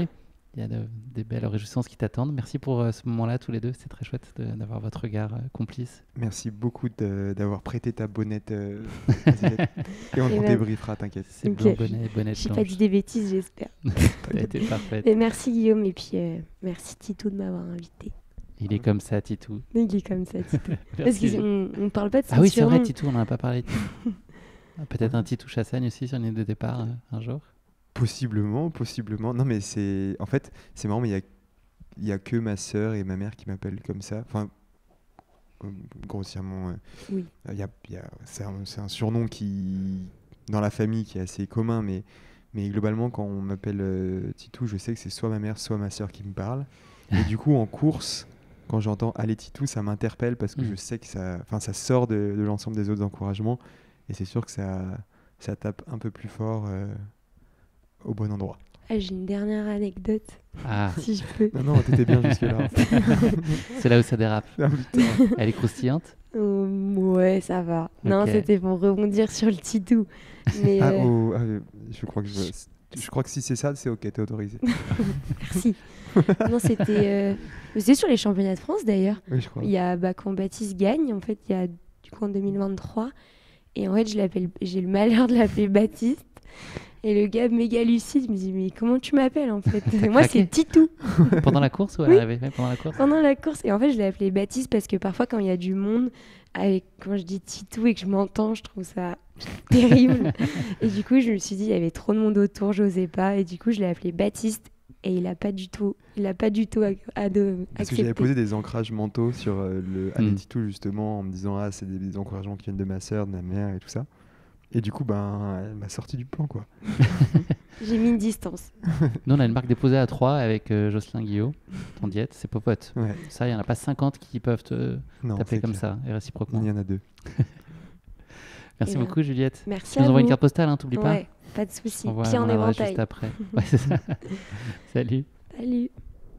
Baptiste, on va reprendre le fil de notre discussion pour aller tranquillement sur toute ton année 2025 et tous les rendez-vous qui ont échelonné jusqu'à maintenant à partir du printemps. Juste quelques mots brièvement pour ta prépa hivernale. Est-ce qu'il y a eu des changements significatifs? On l'a compris, il y a de l'ancrage au Ouais. cœur des montagnes, il y a plus de ski, il y a aussi du renfort. Tu as travaillé, c'est des nouvelles choses que tu as mis dans ta potion magique? Complètement. Hiver magistral. Franchement, j'ai vécu un hiver exceptionnel. Je pense que j'ai tellement été secoué à l'automne que de retrouver cette stabilité géographique et du coup cette stabilité émotionnelle à l'hiver, j'ai adoré. Très concrètement, j'ai dormi, je pense, 99% des nuits chez moi à Combloux. Et ça, en fait, je me rends compte que c'est un vecteur de performance, en tout cas pour moi qui suis casanier, qui est très important. Donc vraiment, tu vois, avoir ses routines, ses copains d'entraînement, d'avoir un peu tout ça, toute cette structure-là, cette stabilité, ça m'a grandi en tant qu'athlète. Et puis ensuite, pour rentrer dans le factuel, j'ai fait pas loin de 200 000 mètres de dénivelé positif à ski.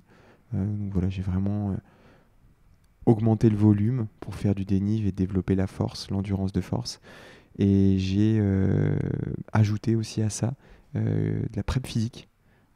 Chapeau. Ouais, mais en fait, tu sais, à nouveau, j'ai craqué les codes du jeu. En fait, il faut trouver quelqu'un qui t'accompagne et te fait percevoir ça comme un jeu. Et ça, c'est la première étape. Et ensuite, qui te fait prendre conscience que ce que tu fais en prep physique, ça a une vraie utilité pour le trail.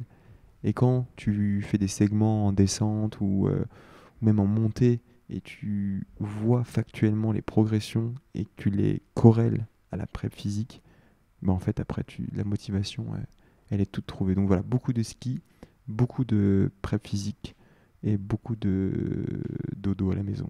Parfait. Et donc, merci Adri pour la prep Et physique. merci Adri. Merci Adri. Baptiste, on va mettre un petit dossard, on va l'épingler sur ton ventre. Le 6 avril 2025, c'était le trail de la Sainte-Victoire, 43 km, 1750. C'est une course sans compromis, du roulant, du très technique, ça tabasse pas mal. Il y a une nuance que tu apportes, qui est connue d'ailleurs, qui est entre les courses de prépa et les courses à objectif. Est-ce que la pratique, elle survit à la théorie? Est-ce que c'est possible d'arriver sur une course qui n'est pas fondamentalement un objectif et de la traiter comme ce qu'on s'est dit que ça devait être, c'est-à-dire une course de préparation, d'entraînement? Est-ce que cette frontière, elle se tient, elle est possible à tenir? Je pense qu'elle est possible à tenir. Elle est difficile, mais possible à tenir. Et je pense que moi, c'est ma force. C'est-à-dire que je ne me trompe pas entre la course de prépa et la course objectif. C'est-à-dire que je touche du bois, mais je mets souvent la bonne intensité au bon endroit, au bon moment. Je sais que les courses de prépa, j'y arrive souvent fatigué. Tu évoques la Sainte-Victoire. J'avais fait la reco du trail du Ventoux que je devais courir quelques semaines plus tard. Donc on avait fait 90 km en 2 jours juste avant. Donc globalement, en 4 jours, on avait fait 160 km. Donc je suis arrivé relativement éreinté sur la ligne de départ. Mais c'était le but en fait. C'était vraiment de se focaliser sur la manière et accepter les résultats. Forcément, quand tu es un compétiteur et que tu as des sensations qui sont moyennes, que tu te fais battre, c'est pas forcément agréable, mais tout l'enjeu, c'est de faire un pas de recul et de se dire qu'en fait, c'est une bonne performance dans un contexte de préparation. Et moi, vraiment, c'est ma force et c'est quelque chose que j'observe un petit peu auprès des zones de concurrence, et qu'il y a pas mal d'athlètes qui sont plus performants sur leur course de prépa que sur leur course objectif. Et je pense que voilà, une des qualités des grands champions, c'est de savoir répondre présent le jour J et de ne pas se tromper entre les deux, quoi. Ce que tu dis, toi, tu as 2 jours par an, il faut être là. C'est 364e et 365e jour, il faut savoir gérer. Exactement. Tu as fini donc 2e derrière Augustin Carrardi, qu'on salue. Et je sais qu'il est fidèle auditeur du podcast. Et il court à Montmartre, c'est mon terrain de jeu aussi. Donc voilà, c'est un Parisien qui s'en sort bien aussi sur ces terrains-là. Il y avait peu de temps après donc, le Ventoux à UTMB, donc une course préexistante mais qui était labellisée UTMB pour la première fois. Le vrai premier temps fort de ta saison. Si on peut dire, je veux bien que tu nous reparles de tes ambitions. Et puis, je suis curieux de savoir aussi si c'est l'intensité ou le duel le plus fort et éprouvant que tu aies connu. Avec Ben Diman, on a tous vu ces images. Voilà. Est-ce que c'est aussi une lutte que tu considères aujourd'hui comme la plus intense que tu aies pu vivre sur une course? C'est la lutte la plus belle que j'ai eu à vivre sur une course. Donc pour recontextualiser, je suis allé au Ventoux by UTMB pour choper ma qualif pour l'UTMB 2026 et puis aussi pour remettre un premier dossard semi-objectif, on va dire. Je dirais course à prime avant les gros objectifs. Tant qu'elle n'est pas déprime. Bien vu. Non, elle était complètement à prime du coup et même je l'avais presque transformé en A au fond de moi, au sens où c'était ma première avec le maillot de On et donc du coup j'avais à cœur de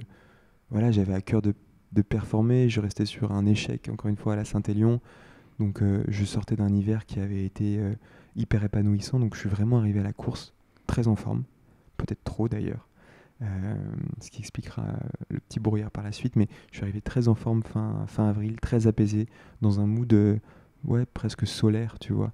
J'étais vraiment bien et j'ai déroulé le jour de la course et je pense que j'ai fait une de mes plus belles performances en trail sur un format qui n'était pas forcément le mien, parce que moi je veux être performant sur les ultras, sur 20 heures de course. Là on a couru un peu moins de 8 heures mais vraiment on a eu un fight d'une intensité qui était exceptionnelle.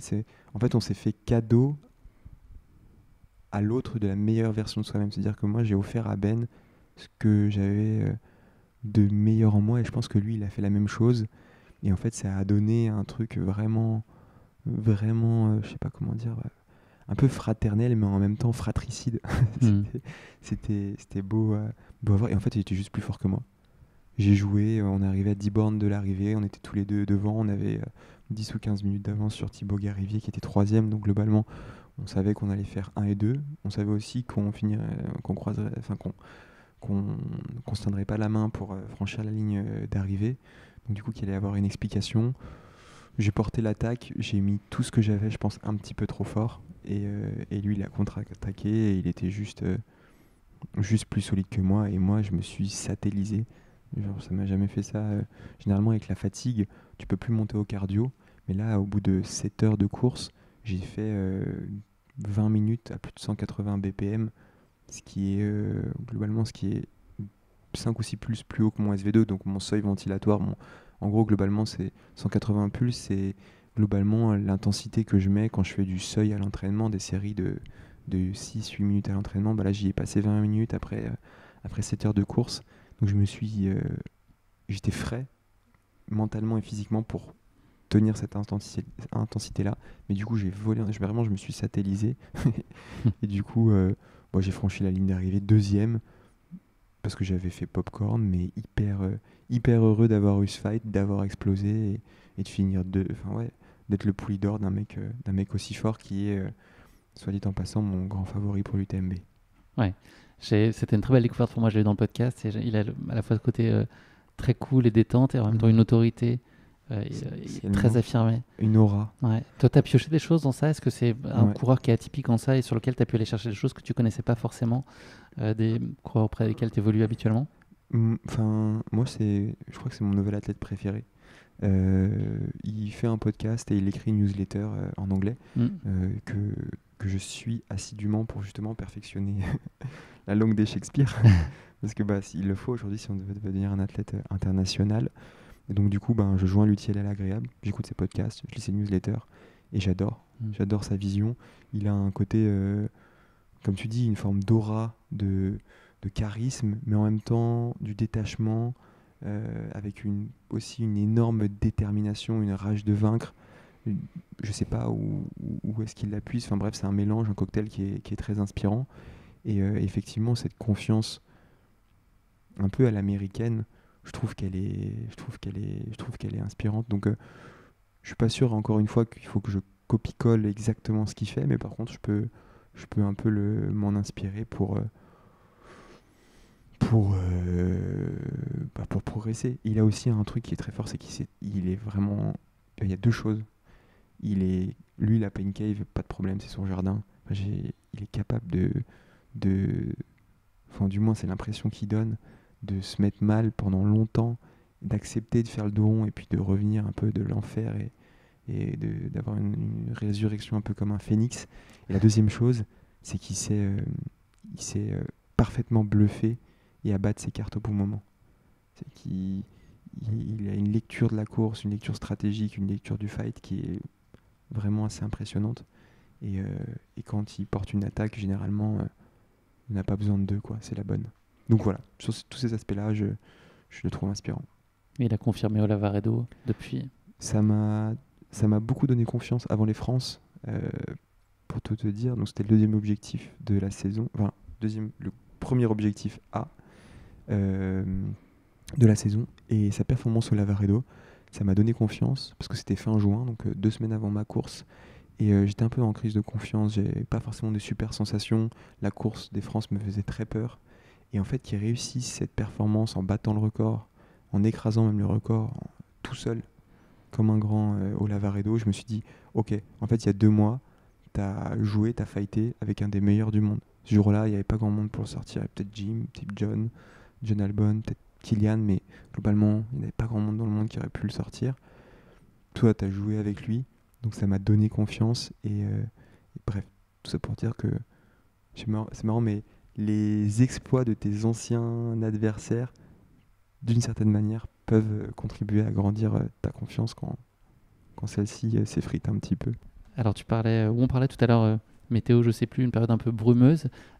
Tu en as parlé dans un de tes posts qui était à l'issue de la Combe-Lorraine, la course à la maison. Est-ce qu'elle se situe précisément à cette période-là? C'était un peu avant la course? À quel moment ça s'est placé dans ton année?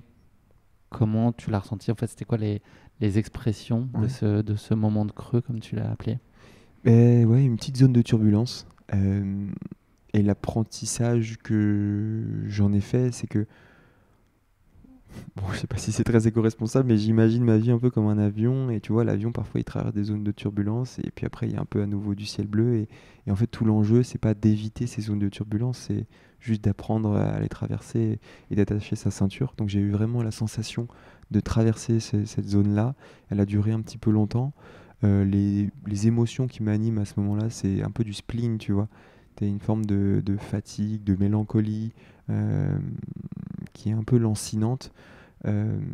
Aussi un peu de difficulté à se motiver pour s'entraîner, des petites tensions qui apparaissent à droite, à gauche, un manque de confiance qui du coup s'instigue un petit peu, des doutes.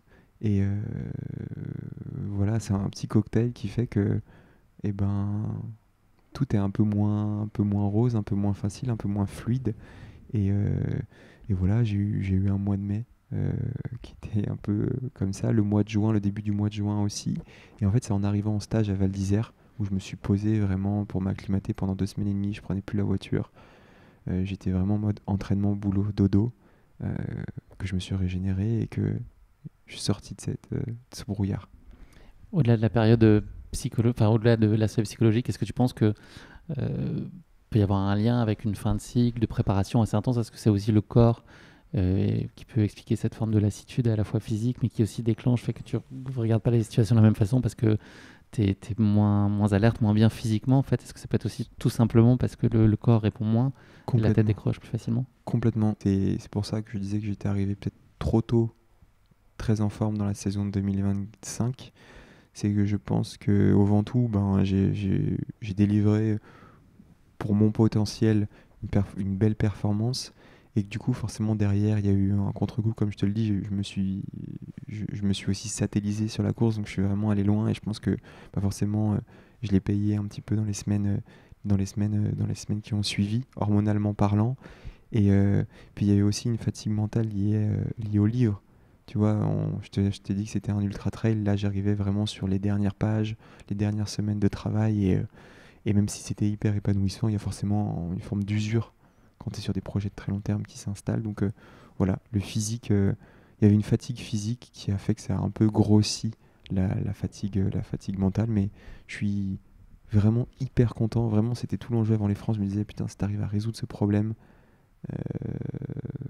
tu pourrais être fier de toi. Et c'est ce qui est arrivé. On va parler des France et de la sélection. C'était un des objectifs cruciaux, essentiels en tout cas de ton année. Tu avais été titré en 2023 à la Cité de Pierre. Tu avais ressenti un manque l'année dernière en 2024 en voyant notamment les Europes à Annecy au moment de la Maxi Race. Est-ce que ce qu'on appelle la FOMO. Est-ce que tu as eu ça? Ouais, grosse FOMO. Grosse FOMO parce que le maillot bleu, blanc, rouge, c'est quelque chose qui, moi en tout cas, me transcende. J'ai participé, je crois, depuis 2017. Je pense qu'il y a eu 9 championnats de France. Je pense que j'en ai fait 7 ou 8. Donc c'est quand même quelque chose qui est important pour moi et j'aime y participer. Donc ne pas y aller l'année dernière, ça a été un peu une forme de sacrifice. Et donc clairement, ça m'avait manqué. Et ça a fait que ces championnats de France à Val d'Isère, avec la perspective de cette qualification pour les mondiaux, ça s'est imposé de manière très naturelle dans mon calendrier. T'es pas un homme de FOMO, toi t'es un homme de vrai mot, de toute façon. T'as eu le temps de potasser dans le train. Non, mais ça vient à l'instant, c'est toi qui me l'as amené, le petit FOMO, il est venu comme ça. Tu parlais de ces France à Val d'Isère cette année. Là, on parle de haute altitude, d'alpin, subalpin, c'est technique. C'est un beau chantier, comme on le dit bien souvent. Tu étais préoccupé par le terrain, mais est-ce que tu étais apaisé par le contexte et la sérénité? Et puis, voilà, moi, je le sais, mais au bout de tout ça, il y avait un objectif clair qui n'était pas nécessairement le titre, mais le maillot. Donc, ça veut dire être dans les tout premiers rangs pour être éligible et sélectionnable. Alors, il n'y avait pas vraiment d'apaisement, non. C'est la course avant laquelle j'ai le plus stressé, même avant l'UTMB l'année dernière, ou même avant les France de 2023, ou avant les mondiaux de 2023, j'étais pas aussi stressé. Je sais pas pourquoi, comment l'expliquer, mais j'étais dans une situation de... Je sais pas, j'avais des verrous un petit peu partout. J'étais pas... Je sais pas, j'étais pas hyper aligné. J'avais peur, en fait. J'avais peur, j'avais peur du parcours qui était... comme tu dis, c'était un chantier. Et ce qui me faisait peur, c'était pas le parcours en soi, c'était d'aller vite sur ce parcours-là. On l'aurait fait 2 fois, presque, j'aurais été plus rassuré, tu vois. Donc c'était vraiment le niveau d'intensité qu'il allait falloir mettre sur ce parcours qui était ultra exigeant. Donc le parcours me faisait peur et l'enjeu aussi me faisait peur parce que cette sélection, j'en avais vraiment, vraiment envie. Et tu vois, même quand j'en parle là, j'ai des émotions parce que qui disait sélection disait opportunité de reporter le maillot bleu, mais aussi opportunité d'avoir un été différent des étés précédents. Pas besoin d'avoir un pic de forme fin août. Là, je vais pouvoir justement profiter un petit peu de mon mois de juillet, aller en vacances en famille, et voilà, je sais pas, un peu changer de schéma, et pour arriver à nouveau dans ce même schéma du TMB en 2026, avec cette fraîcheur mentale. Donc j'en avais vraiment, vraiment envie, et surtout j'en avais besoin, d'où l'enjeu, et d'où la peur de passer à côté avant la course. Donc début de course avant-course très peu agréable, et heureusement que Greg notamment et Adrien, ils m'ont remis un peu les pendules à l'heure. Oui, j'ai compris qu'il y avait eu un petit pivot la veille de la course, c'est ça, c'est à ce moment-là que s'est opéré Exactement, ouais. le changement de perception. Je me suis libéré, vraiment j'étais bloqué, j'avais peur, j'ai besoin de vacances, je suis fatigué mentalement, je sais pas si je vais avoir la fin d'aller au fight, je sais pas si je suis prêt. J'ai fait un stage en altitude, c'était mon premier stage en altitude juste avant, donc mes sensations étaient un peu tronquées, j'étais juste pas en confiance, j'avais peur, et la veille de la course ça s'est débloqué, et je me suis dit ok, bon, à l'issue aussi d'une prep mentale que j'ai fait accompagner, mais aussi que j'ai travaillé tout seul, j'ai vraiment découpé ma course de manière très méticuleuse, encore plus que d'habitude, pour me concentrer à l'instant T à chaque fois, tu vois, et ça a fonctionné. Tu nous racontes ta course? Ouais. C'était dur, c'était rude, franchement je me suis fait le parcours il nous a roulé dessus. Plus que ce que tu imaginais? Bah, j'avais fait 2 semaines et demie de stage là-bas, donc je connaissais globalement 85% du parcours. Je connaissais pas la partie sur glacier, donc qui allait de 2700 mètres d'altitude à 3400. Ça, je m'étais réservé la surprise. Néanmoins, Greg et Adri, ils sont allés reconnaître la veille, ils m'ont fait des vidéos, des photos. La veille de la course, j'ai eu le droit à mon PowerPoint avec, voilà, ça va être comme ça, tel mètre, tel mètre. Enfin, j'ai l'impression d'y être allé, tu vois, en visionnage 3D, quoi. Donc je connaissais très bien le parcours, donc je savais qu'on allait se faire découper. Par contre, je me doutais pas que ce serait aussi intense en termes de fight et aussi proche en termes de temps. Enfin, voilà, je me doutais pas que tout le monde serait aussi prêt et serait capable de répondre présent le jour J. Donc il y a très peu de personnes qui sont passées à côté, et ça a donné un fight qui était ultra intense. Si tu devais découper en gros chapitres ta course? Moi j'avais une stratégie qui était de courir comme un ultra trailer. Donc je voulais ne jamais aller dans le rouge. Globalement, rester dans le orange. Après, le orange, c'est une couleur où il y a beaucoup de nuances. Le orange clair et le orange un peu plus mûr.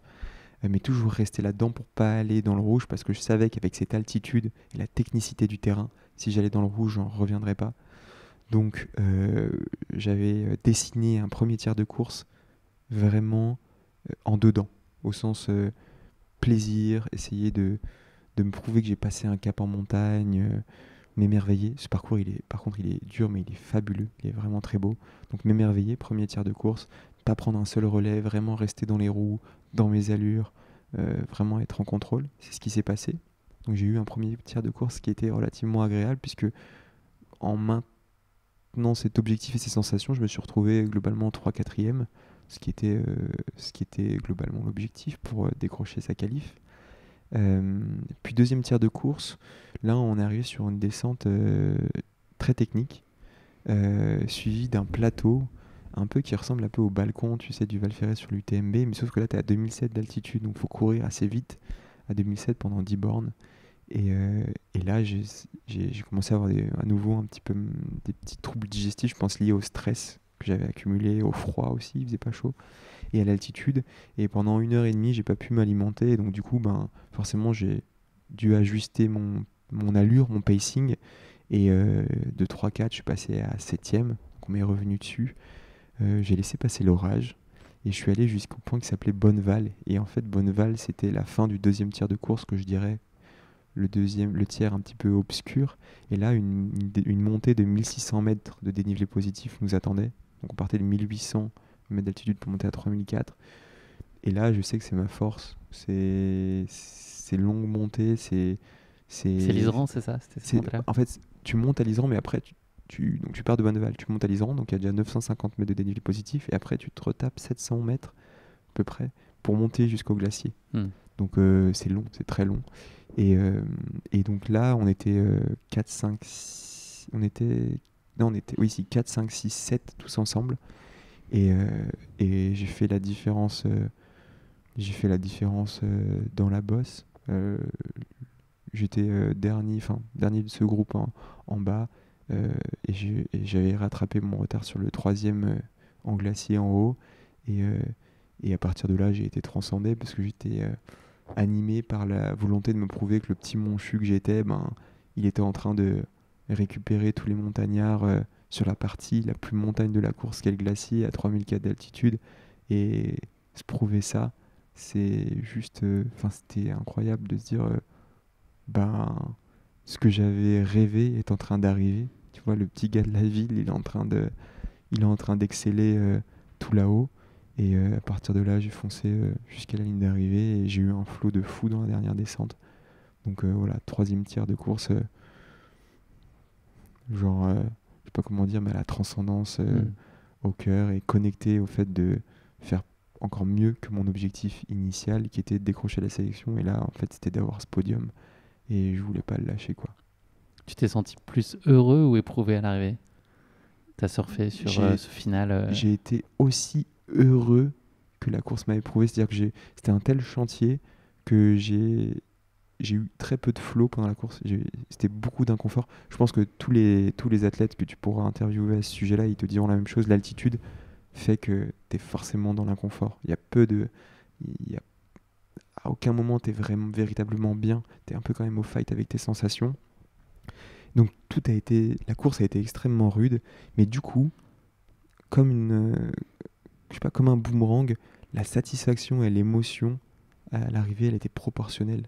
C'était ultra, ultra puissant. Je pense que c'est dans le top 3 de mes arrivées les plus émouvantes que de ma petite carrière, tu vois. Et c'était genre vraiment, j'ai embrassé mon corps à la fin en me disant putain, mais gros, qu'est-ce que t'as fait? Enfin, tu sais, en plus, tu voyais le glacier d'où on venait, la montagne où on avait fait la première boucle, où c'était quand même minéral, raide. Il me dit, ouais, t'as fait tout ça et tu l'as fait vite et tu finis pas si loin globalement des meilleurs mondiaux sur ce format-là.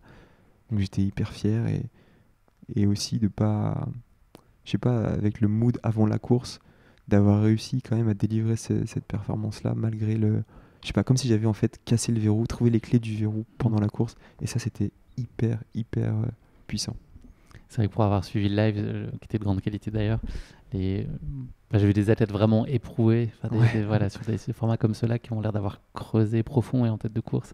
On a le sentiment que ça nécessitait beaucoup, beaucoup à chacun, et quand même on est en toute tête de course, l'altitude et le terrain avaient l'air quand même d'éprouver les corps solidement.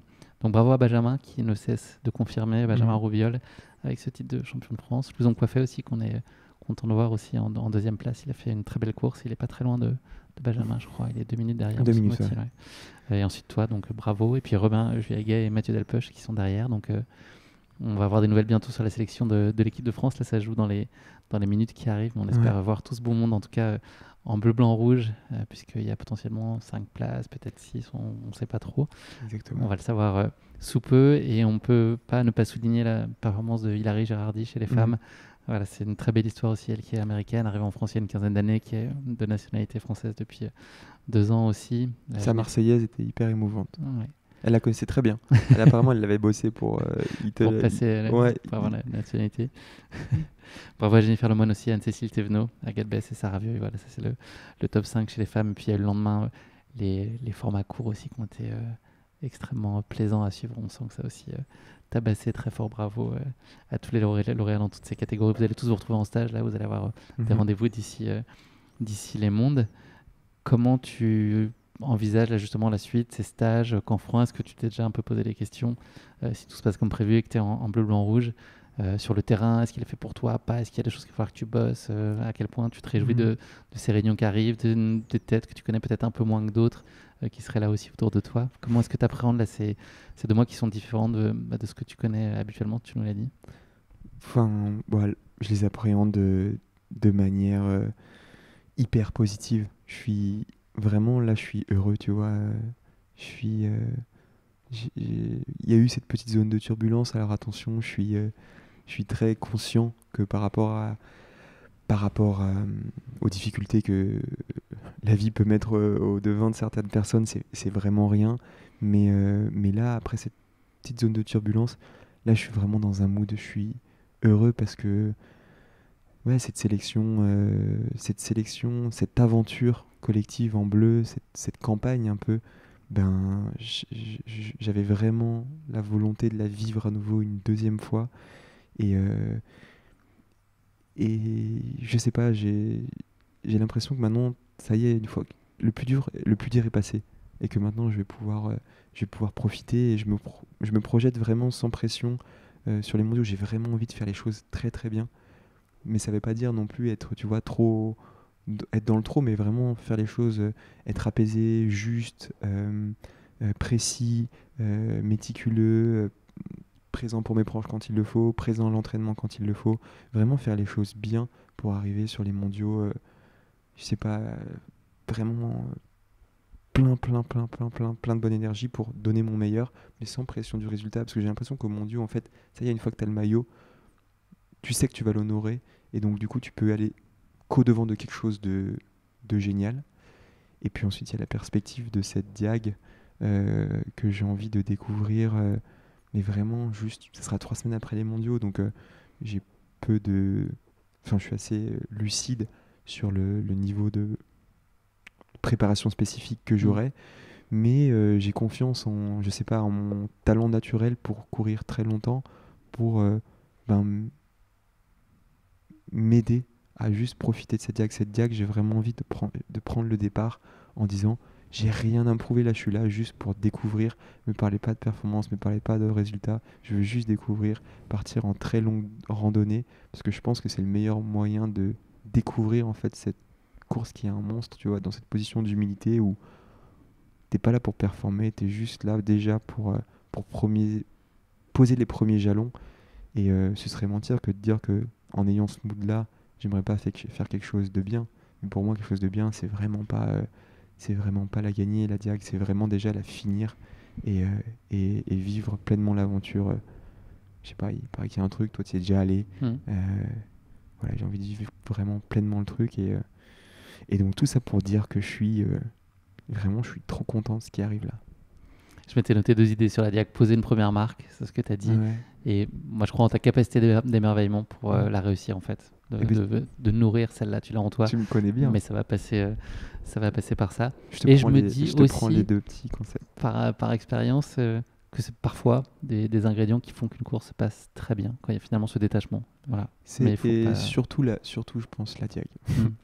Parce que c'est tellement, je pense, il y a tellement d'aléas que plus tu fais des plans, plus tu as des ambitions sur cette course-là, plus tu as des chances de la rater, parce qu'il faut être malléable. Et donc voilà, peut-être que je m'en fais un monde, mais en tout cas, moi, c'est comme ça que j'ai envie d'y aller.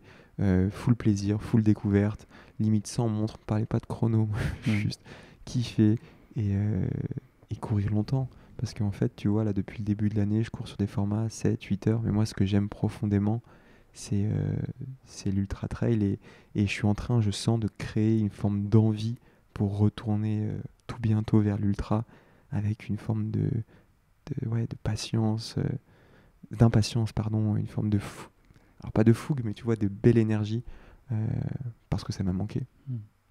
Et puis ce qui est chouette, Baptiste, c'est que cette expérience à la Diag, elle sera de toute façon réussie en soi parce que c'est un projet familial, vous allez passer du temps, enfin voilà, il y a du temps avant, du temps après, vous allez être tous réunis. C'est peut-être pas tout à fait la même expérience que ce que vous pouvez vivre habituellement sur les sentiers en métropole. Donc déjà, ça en soi, en plus du détachement que tu peux avoir sur cette course, fait que l'expérience sera humainement une réussite totale. Complètement. Ce sera des vacances familiales avec juste un petit crochet par un dossard au milieu de ces vacances. Et puis il y aura aussi, je pense, le côté dépaysement, aventure. Tu vois, moi ça fait... je crois que depuis 2022, j'ai pas pris l'avion pour faire une course. J'ai couru globalement à 2, 3 heures, 4 heures peut-être de voiture maximum de chez moi. Tu vois, les France, Val d'Isère, c'est à 2 heures de Combloux. Le Ventoux, c'est à 4 heures. L'UTMB, c'est à 20 minutes. Annecy, c'est à 8 heures de train de Paris. Je peux t'en parler en passant par Avignon. Non, moi, franchement. Apparemment, je suis un peu meilleur que toi en course d'orientation.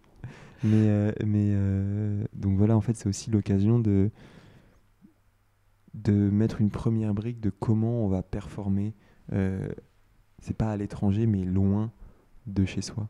Et c'est pour ça que voilà, j'ai pas envie de me mettre trop de pression sur cette course. J'ai vraiment envie d'y aller. Le plan, j'avais dit Greg, mon manager, quand je lui ai dessiné le plan de la saison parfaite, je lui ai dit j'aimerais faire un beau Ventoux pour me mettre en confiance, des France à la bataille avec le cœur pour choper ma qualif, des mondiaux où je vais courir pour donner le meilleur de moi et en espérant monter sur le podium 2 fois pour la médaille collective. Pas les fraises Tagada cette année de Marion. Non, pas l'option fraises Tagada. Elle n'a même pas voulu revenir, peut-être qu'elle avait peur que je prenne ces fraises. Mais attention, les dragibus des copains. Et donc, ce serait ça, le 3e jalon. Et le 4e, ce serait ensuite du coup d'arriver à la Diag en disant full plaisir. T'as le droit t'as juste le droit de kiffer. Il y a 0 pression liée à la performance. Le devoir même de kiffer. Le devoir. Tu dois kiffer. Je dois kiffer. Ouais. Je dois kiffer. Il y a Je une dois prendre obligation, chaque ça va seconde à lui faire un grand câlin. Merci beaucoup Baptiste, on est arrivé au terme de cet épisode. Merci aussi à Juliette de s'être jointe à nous, c'était très chouette pour enrichir aussi. T'as trouvé? Moi j'ai trouvé que c'était un peu moyen. Ouais. Franchement, il y aura quelques coupes à faire au montage, mais non, elle a été parfaite. Évidemment, Juliette n'écoute pas nos bêtises. Et merci pour notre échange rare et donc précieux. On a eu l'occasion de le dire à plusieurs fois. On attend avec impatience la sélection officielle pour les France. On a très bon espoir que ça se passe très bien. Ouais. Je salue pour l'occasion ta famille aussi, qui sait combien je tiens à elle. Et puis, donc merci. Je fais partie. La famille c'est gentil. J'ai partagé une praline avec vous après une Saint-Élion. Ça veut tout dire. Oh, tu fais une transition parfaite pour le sac et l'ouverture du sac. Totalement impromptu, non volontaire. Ouais. Tu veux que... Non, pardon, tu voulais conclure et Non. Ouvrons le sac. Donc en fait, attends, tu me disais que tu voulais que je te déballe tout.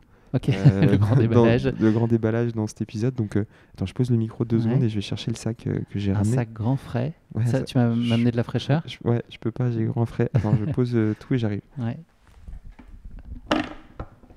Qu'est-ce que c'est ? C'est trop gentil. C'est comme dans Le Père Noël est une ordure, non? C'est ça, non? Le simple fait d'avoir pensé que c'était Noël, c'est déjà formidable.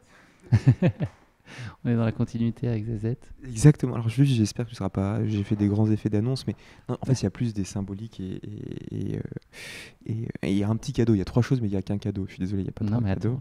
Alors le premier, donc, c'est la praluline, parce qu'à chaque fois qu'on se voit, je sais que tu es un grand admirateur et que...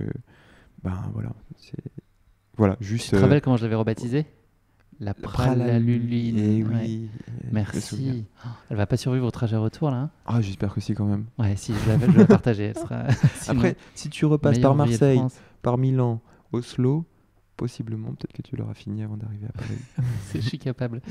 Attends, et Auguste Praluline, ça vient de là ? C'est le nom. Je crois que c'est Pralu. C'est une création qui est en lien avec. Ok. C'est le chef chocolatier pâtissier qui a monté cette petite brioche-là. Trop gentil, merci. J'adore ça. Ensuite, la deuxième chose que je voulais te montrer, c'était mon passe-montagne. Trop bien. Qui a la forme d'une médaille. Ah ouais. En fait, vraiment, l'idée dans ces championnats de France, c'était de l'objectif de résultat, c'était de choper une qualif. L'objectif de manière, c'était d'obtenir mon passe-montagne un peu pour me Il prouver est que beau. je devenais fort en montagne, malgré le citadin que j'étais. Et il a la forme d'une médaille de bronze, j'en suis très fier. Donc voilà, le Ça passe-montagne. porte bonheur ou pas de Bien toucher sûr. Tu peux te la coller un peu sur le front et après, comme ça, t'es plus fort en montagne. T'es plus acclimaté à l'altitude. Ok, j'en aurais bien besoin, je peux te dire. T'en as aussi pour du plat, pour de la descente, pour tout ça. J'ai ça en peut stock. me- J'ai ouais, autre ok, chose. parce que là, J'ai j'ai autre- besoin de pas mal de médailles pour progresser. Et Elle est très belle, elle a bon goût, je pense. Et alors, oui, elle a. Alors, j'ai pas encore croqué dedans, mais je pense qu'il y a quelque chose à faire. Et là, pour le coup, on peut croquer dedans. Et il y a une petite anecdote qui est liée à ça. C'est que j'ai passé 2 semaines et demie à Val d'Isère. Ouais. Tu veux que je te tienne le micro? Ouais. Bon, je peux te l'ouvrir. 2 semaines et demie à Val d'Isère et j'avais une boulangerie-pâtisserie où j'allais tout le temps prendre le goûter. Ok. Et les gars étaient. Enfin, l'équipe. Pas les gars, l'équipe était fan de. Enfin, globalement, une partie de l'équipe fan de trail.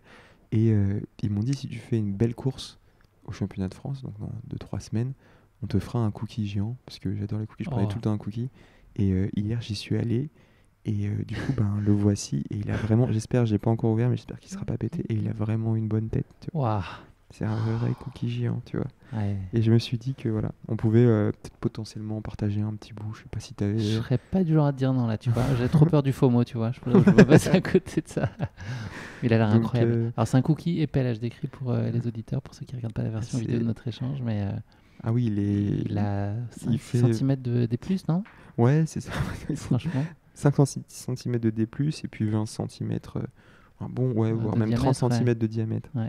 Ça On va fait se rêver. régaler. Ouais, parfait. Bah, Ouais. merci, Popote. Je t'en prie. Alors, C'est trop c'est. gentil. Alors, Non, mais, celui-ci, je te l'offre pas. Non, je suis non, mais, désolé pour à mes partager. points. Non, mais s'il y a moyen de le goûter, je serais très content. Et sinon, la praluline dans le train, ça sera très bien. Voilà, très bien. Merci, Merci. Popote. Merci encore au Bistrot Sauvage qui nous a reçus. Ouais, Ils ont été super c'était chouettes. un bon moment. On a débordé comme toujours, mais ça, Mhm. on le savait tous, c'était joué d'avance. C'est ça Mhm. qui est bon. Et puis, j'ai déjà hâte de la prochaine. Moi aussi, merci beaucoup de m'avoir tendu ton micro et c'était juste un plaisir d'avoir l'opportunité de rétro-pédaler et de faire un peu le bilan de tous ces mois qui se sont passés et tout ce qui reste à venir. Merci. Ciao. Merci, Baptiste.